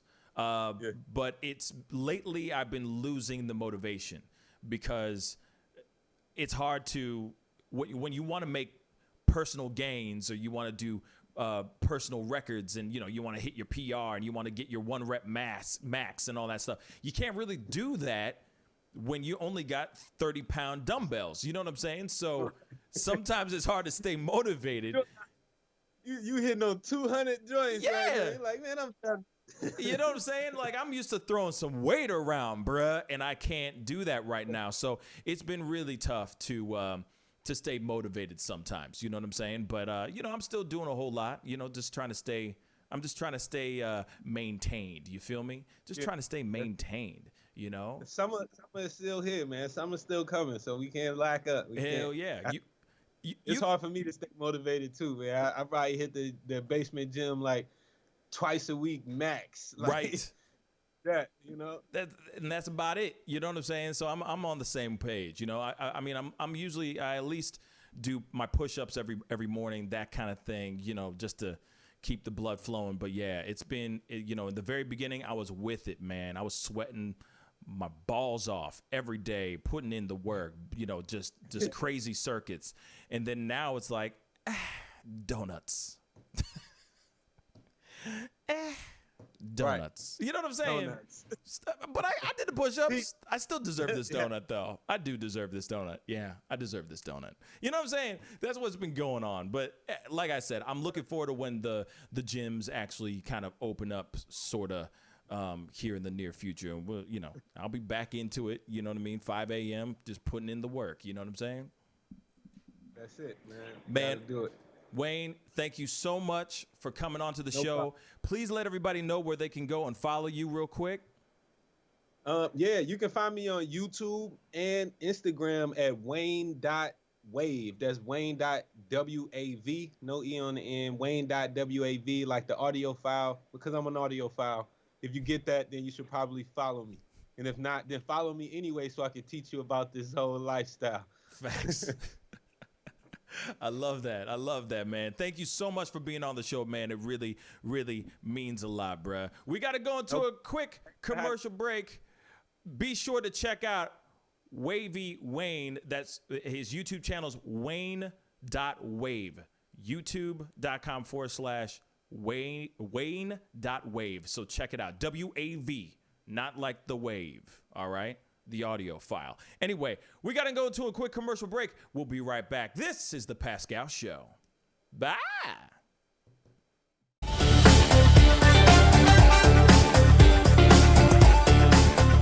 You're going to perform tonight. I can't make this interview boring because this man is too exciting as a host. And I'm truly saying this, and if y'all can't do this, me and this man here is going to leave and go somewhere else where we can get some love. I want everyone in the building to say, I love Pascal on the count of 3. 1, 2, 3. Wow.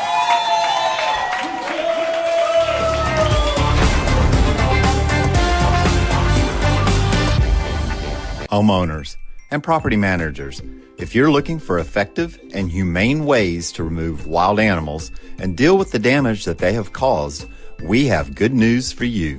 Introducing Wildlife Command Center.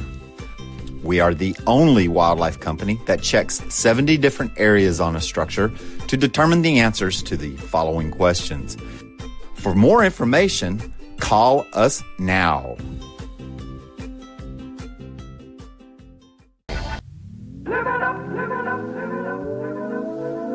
The Fur and Leather Center, providing the highest of fur and leather goods.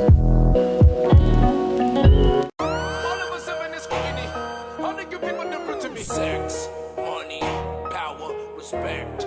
All of us in this community. All the good people different to me. Take up in glass. The festival is crazy in the streets. Deception, the fakers and leaks. Entertainers and trucking for tweakers and losing their seconds and nothing unique. All of us under surveillance. We wasn't feeling they made it. Half of them stumbling around and they faded. They live in the world that's degraded for people that's constantly hated. Imagination. Image a world. IDEX Media. Awesome sauce. Yeah, baby. Hey, it's Mike from Sugar Fire. Still open all our locations. Carry out, delivery, curbside. Call in. We're delivering outside of our range to you. So if you get hungry, come on by.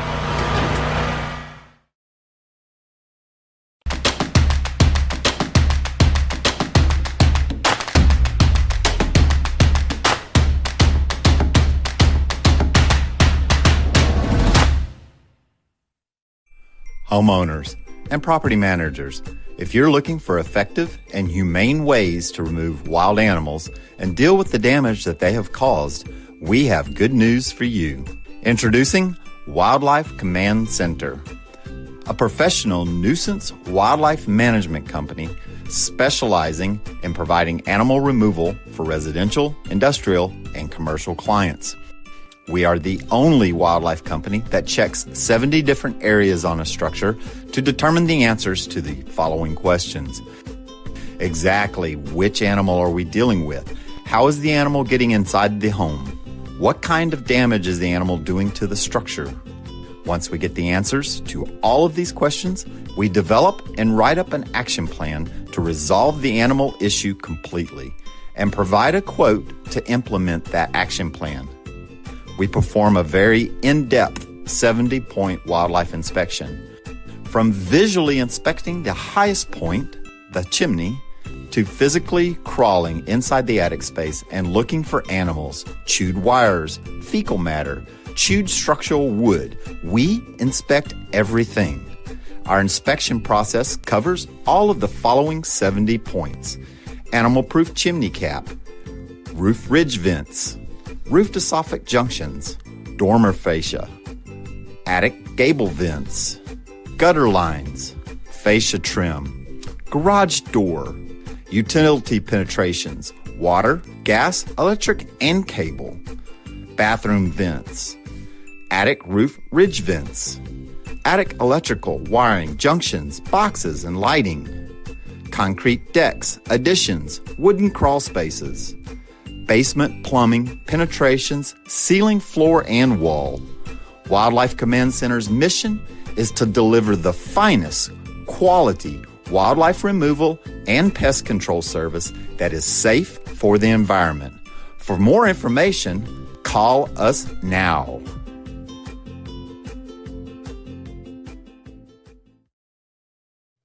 All right, welcome back, guys. Thank you guys so much for tuning in. And of course, like I always say, if this is your first time checking out our show, please go hit that subscribe button, hit that like button, and all that good stuff. Anyway, we got the fellas back in the house. What's up, mangs? Hey. What's good?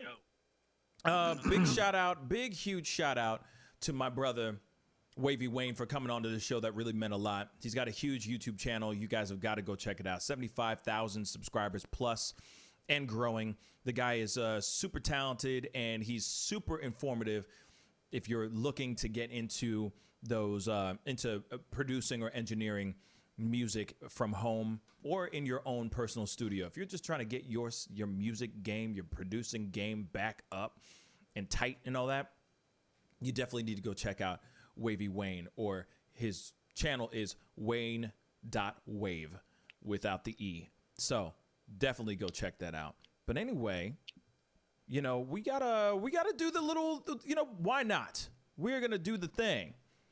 It's a little time for a little pop quiz hotshot, So we have the number right here, 314-766-4581. Give us a call. Pick up the phone. Give us a call for a chance to win anything. All right, call in for a chance to win some really cool stuff. Like I said, today is Trivia Tuesday. It's Cinco de Mayo. Why not have a little bit of fun and get people to, tune in, check this stuff out, and see if you can win some swag. All right? Anyway, but we'll continue on. We're going to wait. We'll still go into this thing. We'll go into some of our news convo. While we, hopefully have somebody who is brave enough to call in and see if they are smart enough to win something very cool. Could be cash, could be toilet paper, could be anything I want it to be. Anyway, let's get it. What's going on today? What's going on in the world of news today, guys? Well, we've got everything seems to be kind of opening up right now with outside of St. Louis County, major areas. It seems like a lot of places are opening back up, but that has caused some researchers to readjust their models for the number of Americans that will die as a result of coronavirus. Wow. So a newly revised coronavirus mortality model predicts nearly 135,000 Americans will die of COVID-19 by August. This is nearly double their last estimate, and they chalk that up to the fact that we're opening things up again now. Wow. So, it's, damned if you do, damned if you don't, if you keep the economy closed, then, businesses are going to suffer. If you open it back up again, that mortality rate apparently is going to go higher, according to these researchers. So, what's the current death toll? Current death toll, let's see. What is that right now? Because that's kind of telling is, if we're already halfway there, we're 3/4 of the way there, that's one thing. But if we're only 1/50th of the way there, there's still going to be a lot of new people that are going to be passing away. Yeah. Let's see. Total number in the United States that have passed so far is 70,401. So 120,000 more people? Let's see. What? Oh my God. Oh no, it's 135,000. Yeah. Expected. So almost 65,000 more deaths are going to come. Almost, it's going to double from what it's been so far. Wow. Yeah. That's what they're saying is, and this is this comes from University of Washington's Institute for Health Metrics and Evaluation. So yeah, it's a tough situation, you know. Man, the thing that I wonder is there has to be a number that they know that they're saying, okay, this is what a life is worth. Like, I feel like you know, in these conversations they have about reopening the economy and, you know, what makes sense economically and what makes sense health-wise, there has to be a number that they're putting on human life as that this is how much it's worth. I would love to know what that number is. Shoot. Me too. I'll just say that. Me too. I and obviously we've already discussed this on so many different levels already on the show. So many different ways. Talked about it, joked about it, was angry about it, fought about it, discussed it. You know what I'm saying? We've said it so many different ways about the whole idea of them actually opening up the doors, opening up the country, opening up states and all that. But then you also got to see that people are not looking at the fact that if we open up our doors, if we open up our states, that people are going to be, that there will be another wave. I'm telling you real talk. I'm not even sitting there going, is there going to be? There will be. I don't care what people think. If they think I'm wrong, fine. Go ahead and think I'm wrong. But I really do think that there will be a second wave. Why?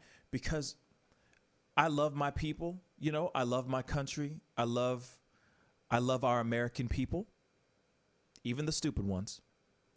But I really do think that everybody and their mama is going to get really stupid. We will automatically it's not like we're going to automatically go, okay, let's ease back into it. Even though the states are open, we're just going to ease back into it nice and slow. Hell no.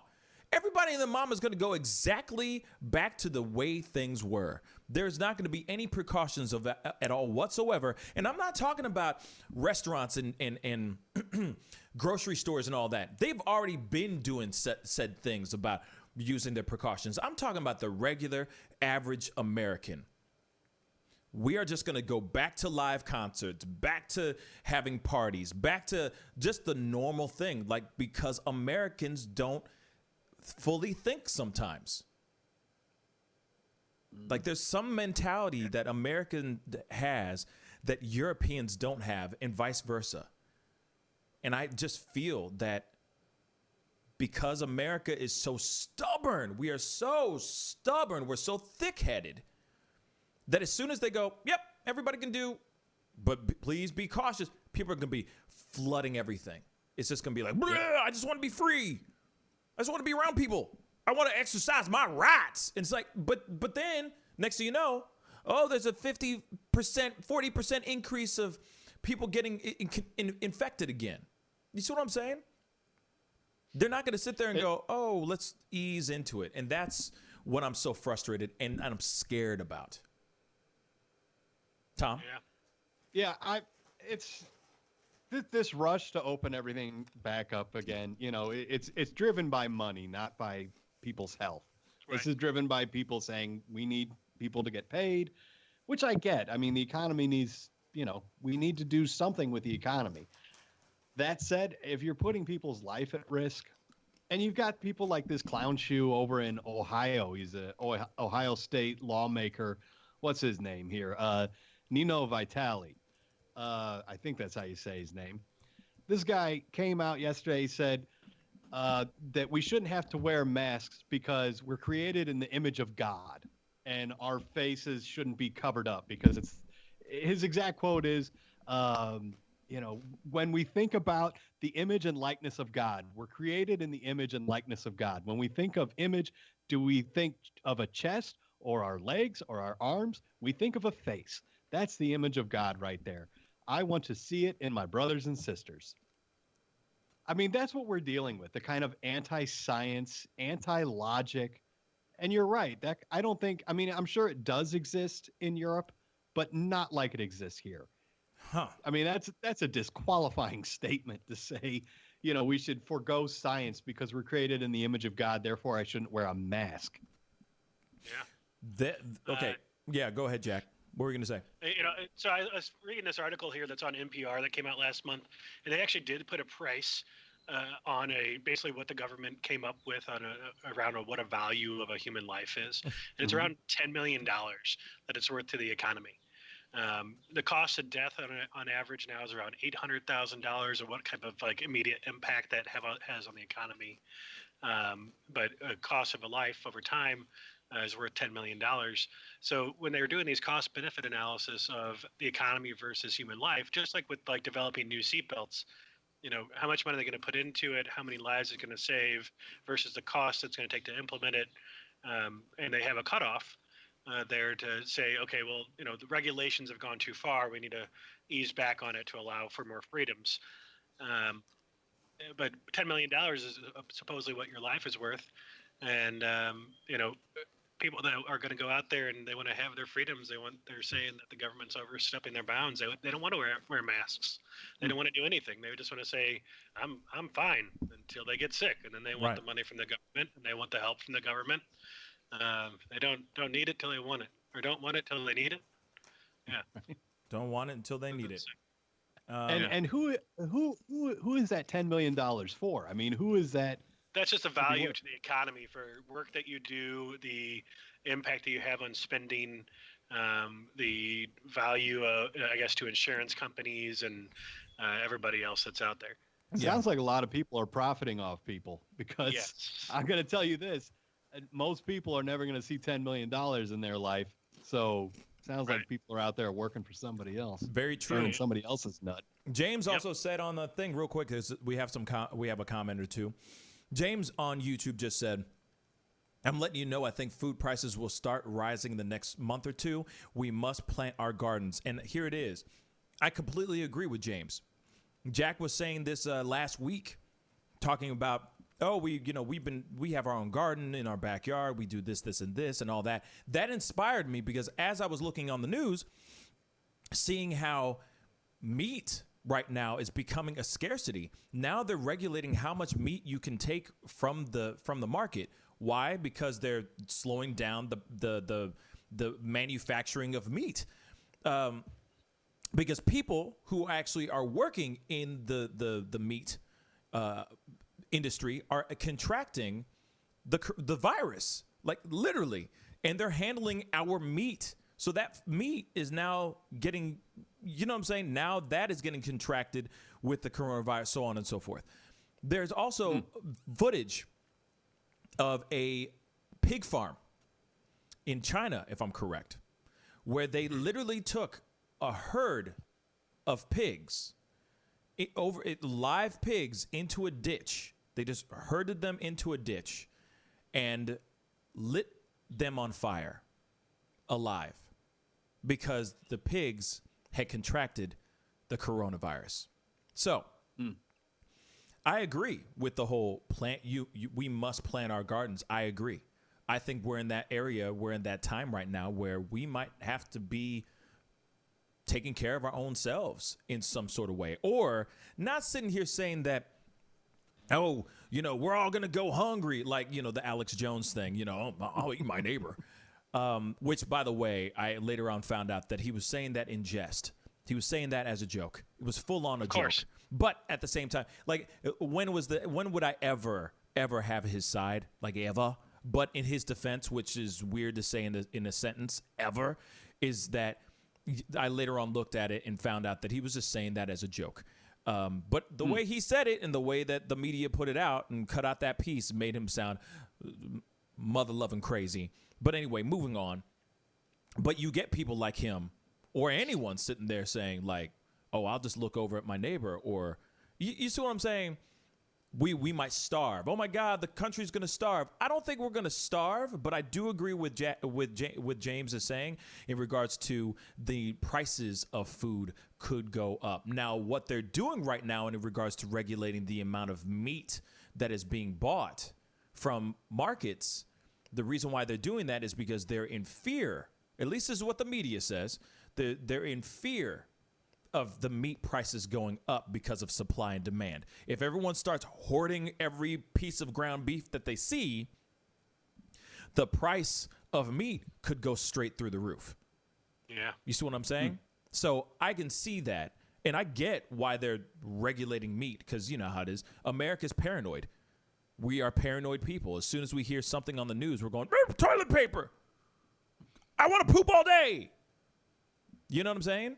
Oh, meat? Meat. You know what I mean? I need to go get meat. You know what I'm saying? Like, oh my God. You know, you see what I'm saying? It's like, what? Then all of a sudden, boom, it becomes a scarcity. Or you go to Schnucks or you go to some supermarket and they're sitting there going, no, you can only take one steak each. One steak per household now. Like they were doing with the toilet paper and milk. They were doing that, the toilet paper and milk. Only 1 gallon a family. What? Are you okay? You know what I'm saying? Only 1 package of toilet paper a family. What? Anyway, so I agree with what James is saying here. That's why I was inspired to go and start my own little garden of just fruits and vegetables, just because I feel like at some point other things are going to start getting infected or start getting messed with. Now the people who are handling our meat, you know what I mean? We have the meats is now people are getting the Rona. Like, really? It's crazy. It's absolutely crazy. Yep. I don't like it.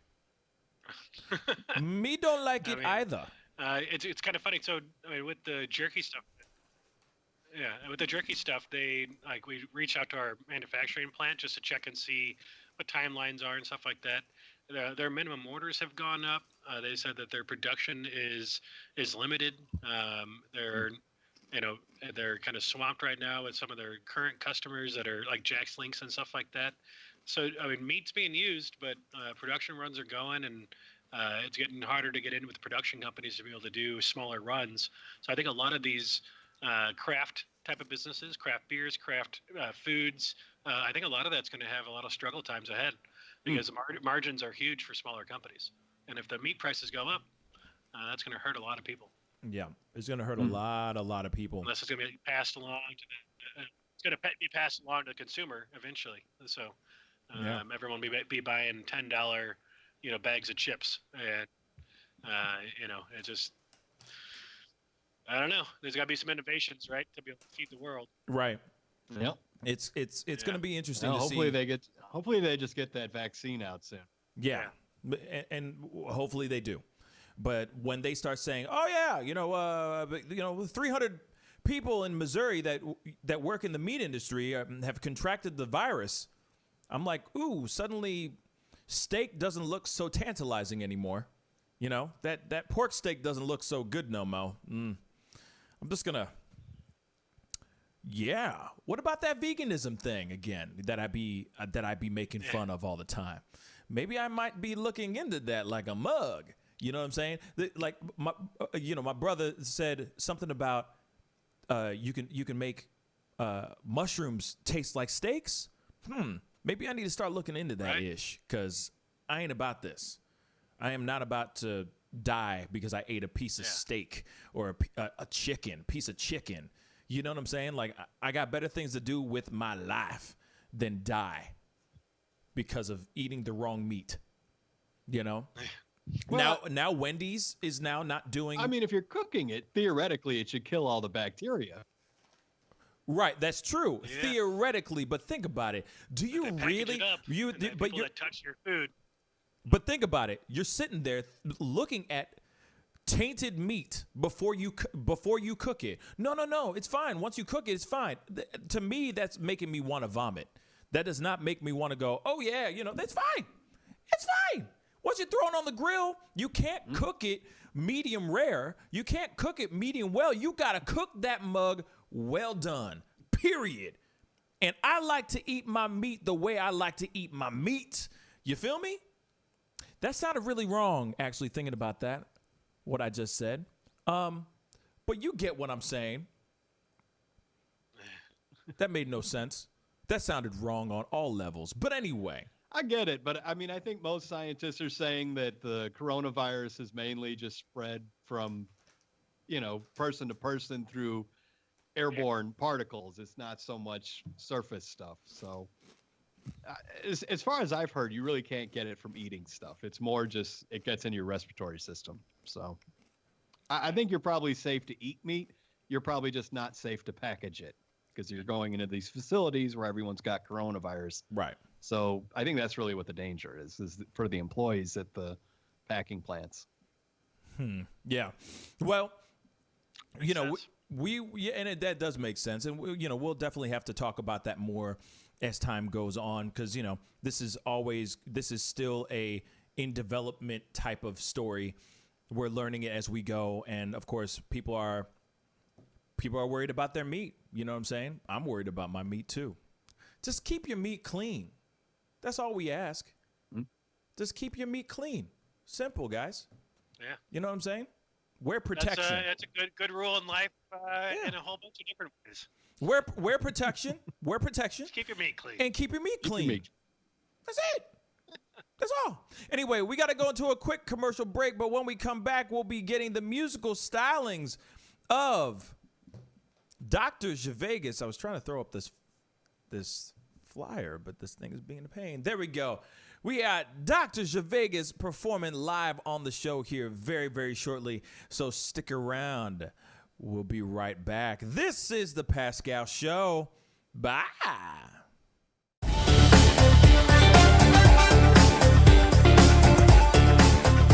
You're going to perform tonight. I can't make this interview boring because this man is too exciting as a host.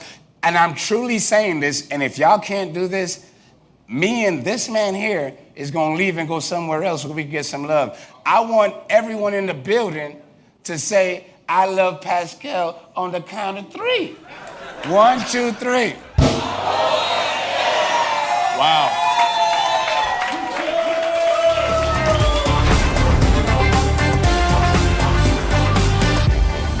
Homeowners and property managers, if you're looking for effective and humane ways to remove wild animals and deal with the damage that they have caused, we have good news for you. Introducing Wildlife Command Center. We are the only wildlife company that checks 70 different areas on a structure to determine the answers to the following questions. For more information, call us now.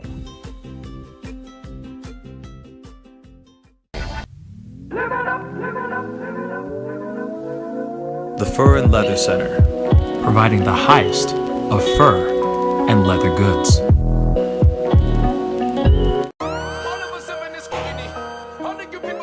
Sex, money, power, respect. All of us in this community, all of you people different to me. Take up in last. The festival is crazy in the streets. Deception, the fakers and leaks. Entertainers and trucking for tweakers and losing their seconds and nothing unique. All of us under surveillance. We wasn't feeling they made it. Half of them stumbling around and they faded. They live in the world that's degraded for people that's constantly hated. Imagination. Image a world. IDEX Media. Awesome sauce. Yeah, baby. Hey, it's Mike from Sugar Fire. Still open all of our locations. Carry out, delivery, curbside. Call in. We're delivering outside of our range to you. So if you get hungry, come on by.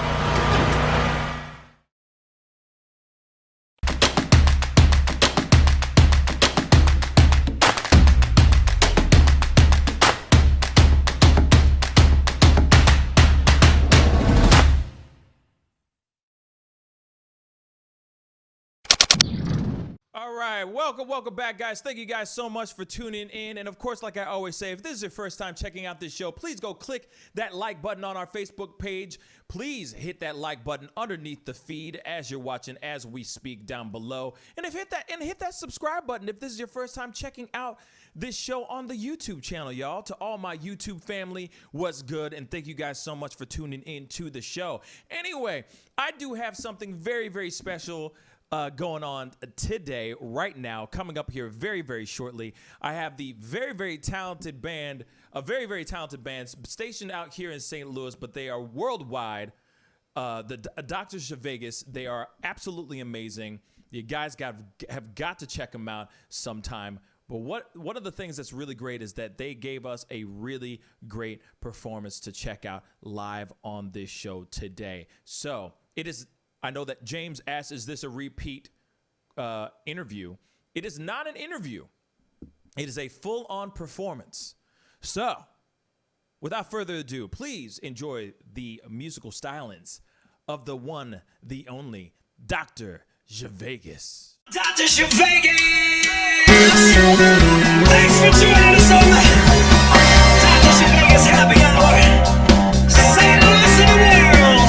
We're coming to you from an undisclosed location of lockdown, and we got the boogie jams for you. Tune in every Friday night, 6 p.m. The Dr. Vegas Happy Hour. Disco night tonight for y'all. Here we go. Somebody said burn, baby, burn. Disco inferno. Burn that mama down, yeah. Burn, baby, burn. 2 miles of bright, 100 stories high. People getting loose, yeah. And the dance on the moon. The folks are flaming, out of control. It was so entertaining when that boogie started to explode. How somebody say burn, baby, burn. Disco inferno. Burn that. It makes me know there's somebody somewhere.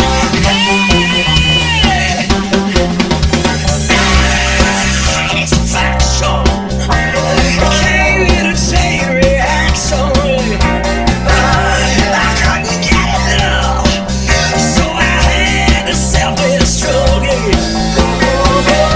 The heat was on, rising to the top. Everybody's got a song. That is where my spark got hot. I heard somebody say, burn, baby, burn. Disco inferno. Burn that mama down, yeah. Burn, baby, burn. Disco inferno.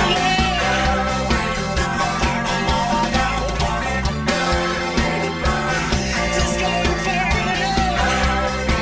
Burn that mama down, yeah. Disco inferno.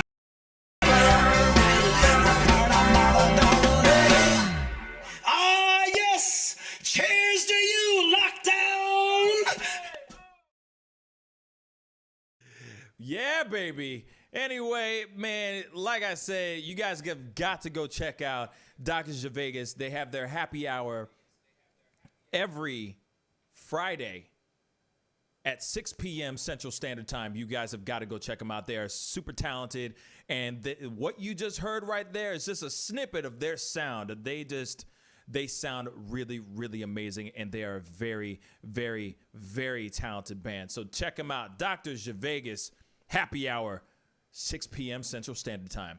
Anyway, I'm with my brothers. What's good, guys?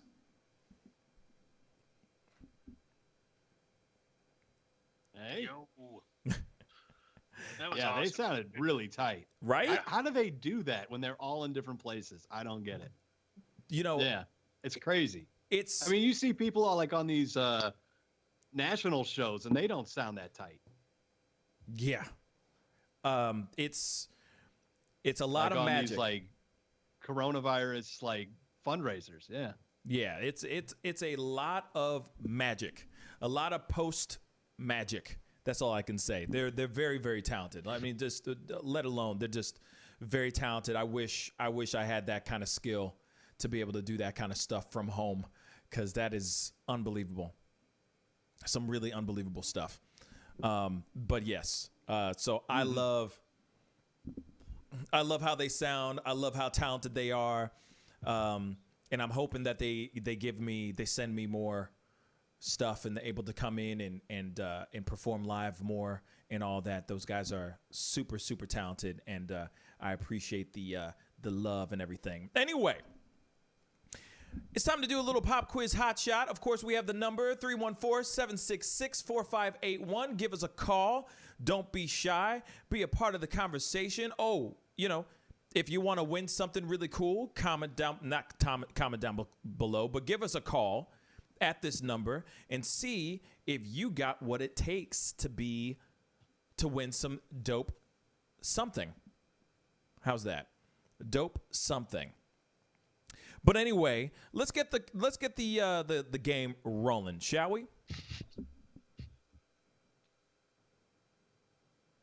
All right.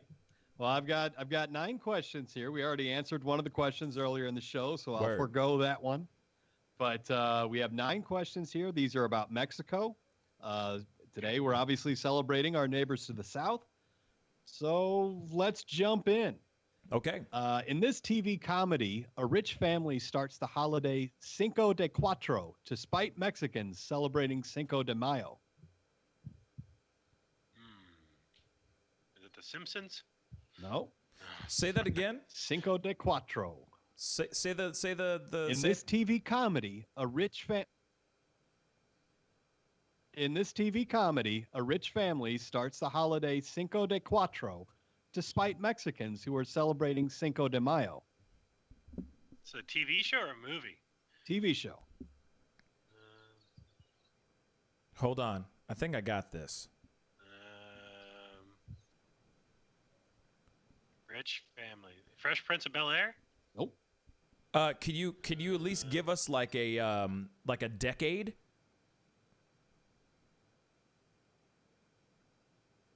The original run of the show was during the 2000s, and then it also was rebooted in the 2010s. Futurama? No. 2000s, and I then think I've guessed too many times. All right, well, I'll just give it to you. Oh, wait, I didn't even say anything. It's Arrested Development. Oh.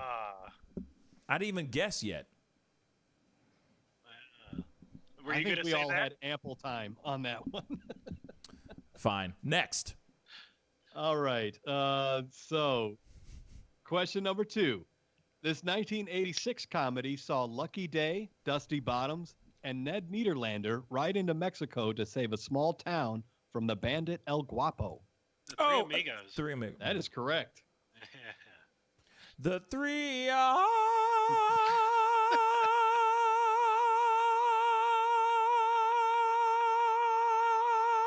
Amigos. Okay. There we go.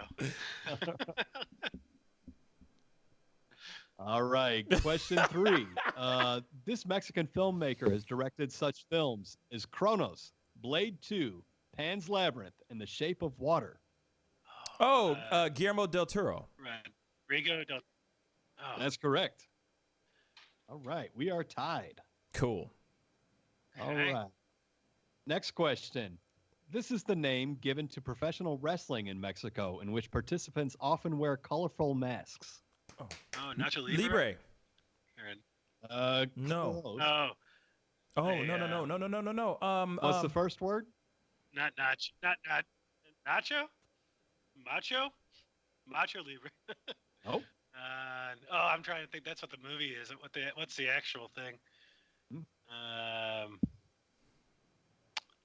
I can picture it.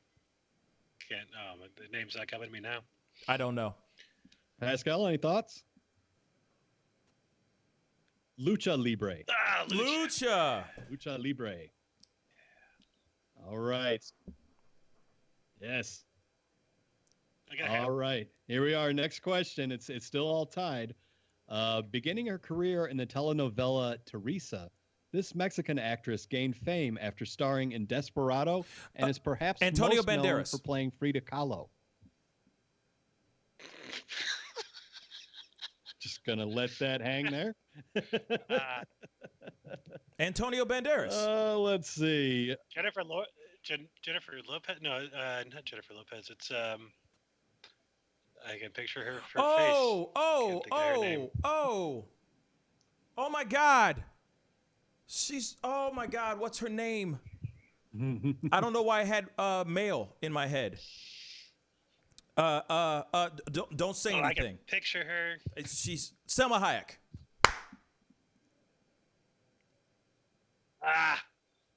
Selma Hayek? Yep.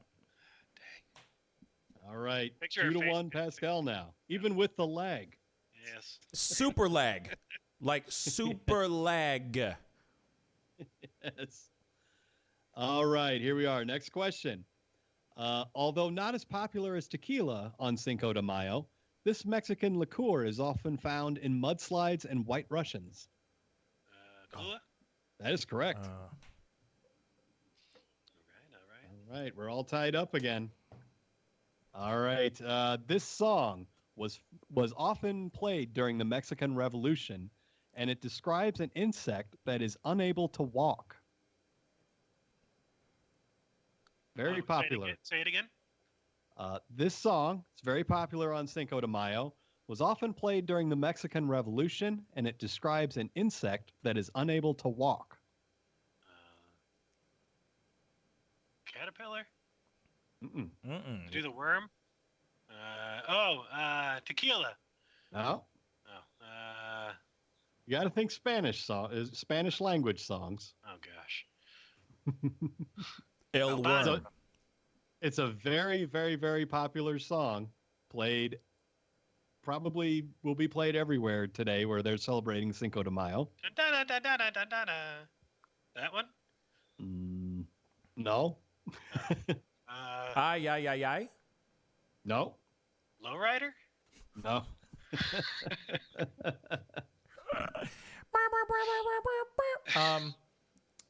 Shoot, I don't know. La cucaracha. La cucaracha. The cockroach. Wait, the cockroach can't walk? Yes. I guess that's, if you translate the lyrics of the song is about a cockroach that cannot walk. Okay, then. Yes. Trash. Stepped on? Yep. I don't know.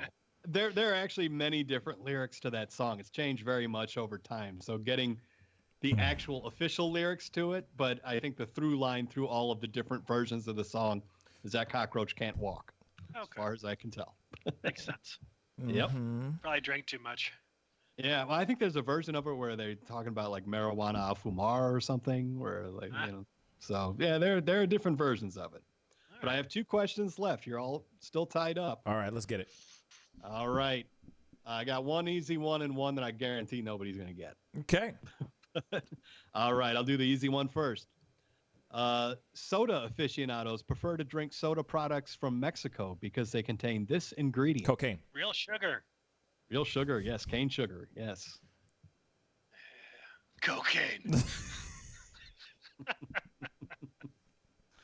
All right, so Jack with the lead now, 3-2. Oh, it's 3-2? Okay. Yep. All right, here it is. Final question. This one's a hard one, but it shouldn't be, but it's interesting. This man is the current president of Mexico. You son of a whore. El Presidente. Yes. El Guapo. We share a very long border with this country, but I guarantee you most people don't know this man's name. Hey, Los Lobos.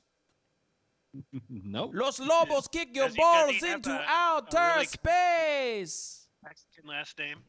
Huh? Does he have a really common Mexican last name? Well, like some people, Latino people, he has 2 last names. Oh. One of them is common, one less so. Lopez Gutierrez. Wow. You know what? Half of that was right. I almost feel like I should give that to you. Thank you. Which half? But the other part of it was very wrong. Which part? So Lopez. That's part of it. Yeah. Yes. Do you want me to just tell you? Yeah. Andres Manuel Lopez Obrador. Obrador. Obrador. Yes. That's like a heavy way of saying open the door. Obrador. You know what I'm saying? Donde están mis pantalones? So who won, Tom? Well, that's a good question. I feel like Pascal should get partial credit for the Lopez part of that, but that was a wild stab in the dark. Yes. So I don't know. We could say you're tied, or we could say let's do a tiebreaker you win then. by half point. Yeah. Let's do a tiebreaker. If you got one. Oh, okay. Okay. This will probably, well, we'll give it a shot here. Let me figure out how to word this. This treat, often eaten in movie theaters, is thought to have originated in ancient Mexico. Popcorn. Yes. Dang, that's not fair. Okay. It's a lag. No, it's not lag. Another tiebreaker. There is no lag now. There's no lag now. Oh. Like it's finally now it's good. No. It's just not fair. That's all I'm saying. It's just not fair. Okay. Not saying anything further. So, it's time to go into birthdays because we missed yesterday and we have today. So we got some celebrity birthdays. So let's go ahead and get into that really quick. I'm not playing the song because we get hit up so many times and I'm just avoiding all of that. So, anyway. Birthday. Happy birthday to you. You know what I mean? So celebrity birthdays, you know the drill, guys. If you watch this show enough times, you know the drill. Jack is going to, but I'm going to explain it anyway. Jack is going to describe some celebrities that are celebrating their birthdays from yesterday and today, and we get to guess who they are. So comment down below and let us know if you are. Let's just see if you're smarter than me and Tom. Let's go. All right. So So to keep it clean, like for yesterday, just do yesterday and then today. Does that make sense? Yeah. If that's not too much. I got that in order right here. So awesome. Don't interrupt me. Okay. Sorry, Jack.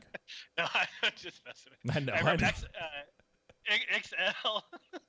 From XL, I don't know if that's how you pronounce this. From Belgium. She was born in 1929. Yesterday. She would have turned, I'm not sure how old, but she died at the age of 63. This is an iconic star that was in Breakfast at Tiffany's, and she won an Oscar. Audrey Hepburn. There you go. Audrey Hepburn, correct. Good job. One for Tom.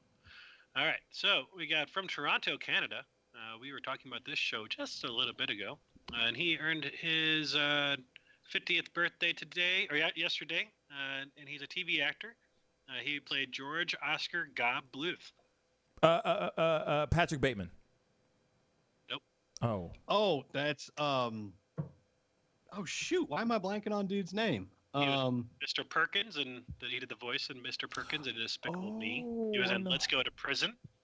Yeah, I know who you're Why talking am about. I? Oh, he used to be married to Amy Poehler. He does the Reese's commercials. He's the voice of Batman. He's the voice of Batman in the Lego Batman movies. He was in 30 Rock. He's also in that Lego show. If you asked me this question 2 hours from now, I would answer. He's in Up All Night and The Millers. Not Farrell. Oh, Will Arnett. Correct. Oh. There we go. There we go. All right.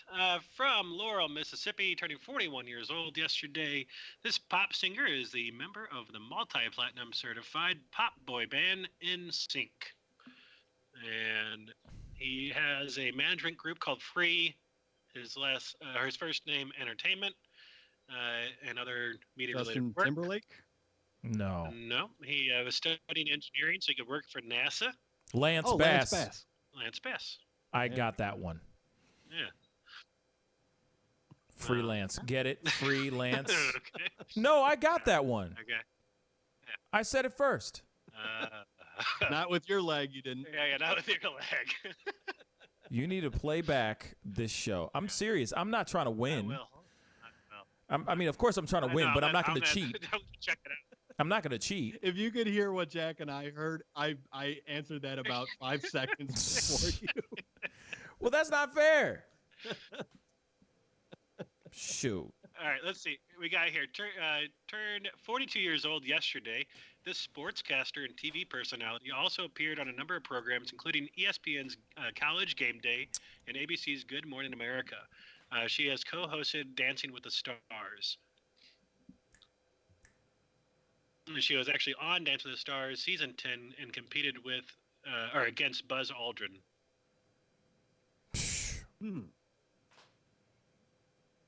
I feel like I know who this is, but I sure don't remember her name. Yeah. Don't know. Erin Andrews. Yes, that's who I was thinking. Yep. Okay. From Tappahannock, Virginia, turning 31 years old today. This Taurus was born Christopher Maurice. It has a self-titled album that went double platinum called Run It that reached the charts, Chris the number Brown. one charts in 2004. Chris Brown, yes.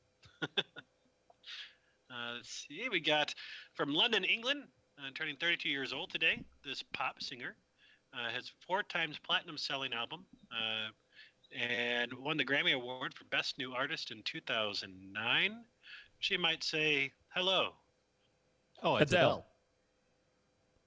Yep. We said it both at the same time. Uh-huh. No. Wait, no. Hold up. We said it at the same time. That time. Okay. I'm going to go play back the show after we're off. And I'll see you how the son of a lined up. gun. Okay. We got 4 more here, okay? Okay. All right. So But who gets that point? turning 38 years old today. I'm going to give it to you, Pascal. I'm okay with that. We both said it at the same time. It was a tie. Yeah, the host gets the tie. Okay. That is fine. Go ahead. That's fine. Turning 38 years old today, from California.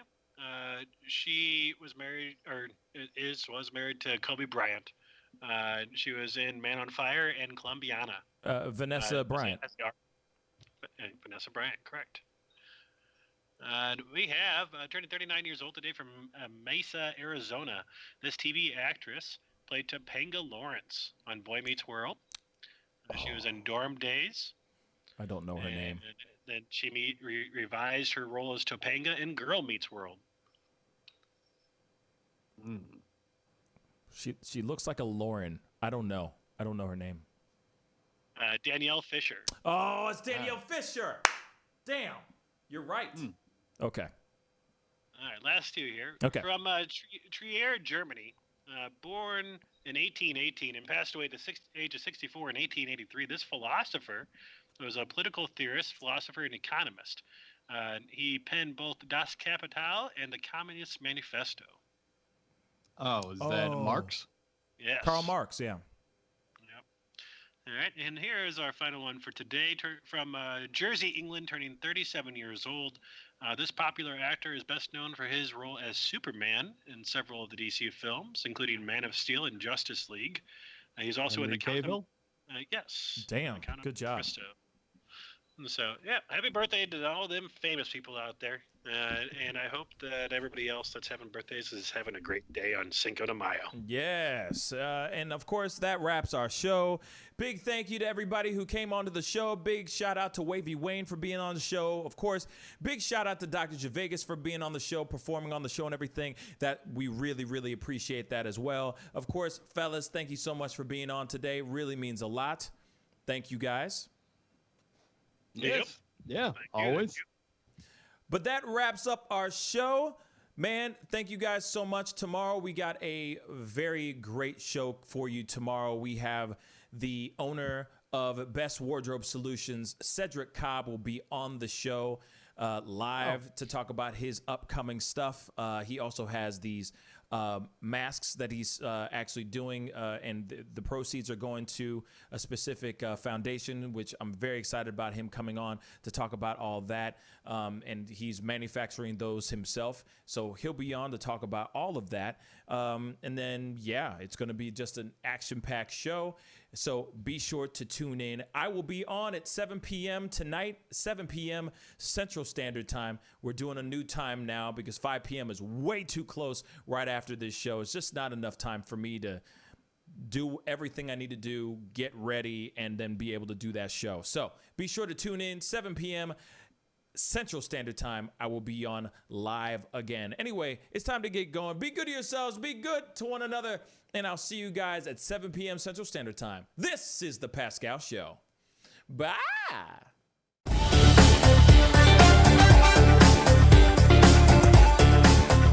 You're going to perform tonight. I can't make this interview boring because this man is too exciting as a host. And I'm truly saying this, and if y'all can't do this, me and this man here is going to leave and go somewhere else so we can get some love. I want everyone in the building to say, I love Pascal on the count of 3. 1, 2, 3. Wow.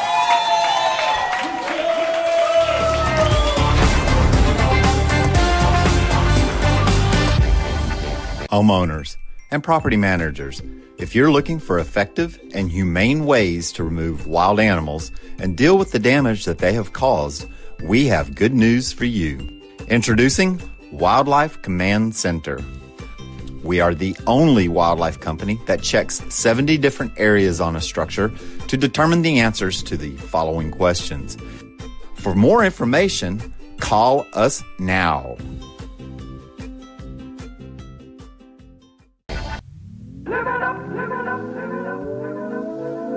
The Fur and Leather Center, providing the highest of fur and leather goods.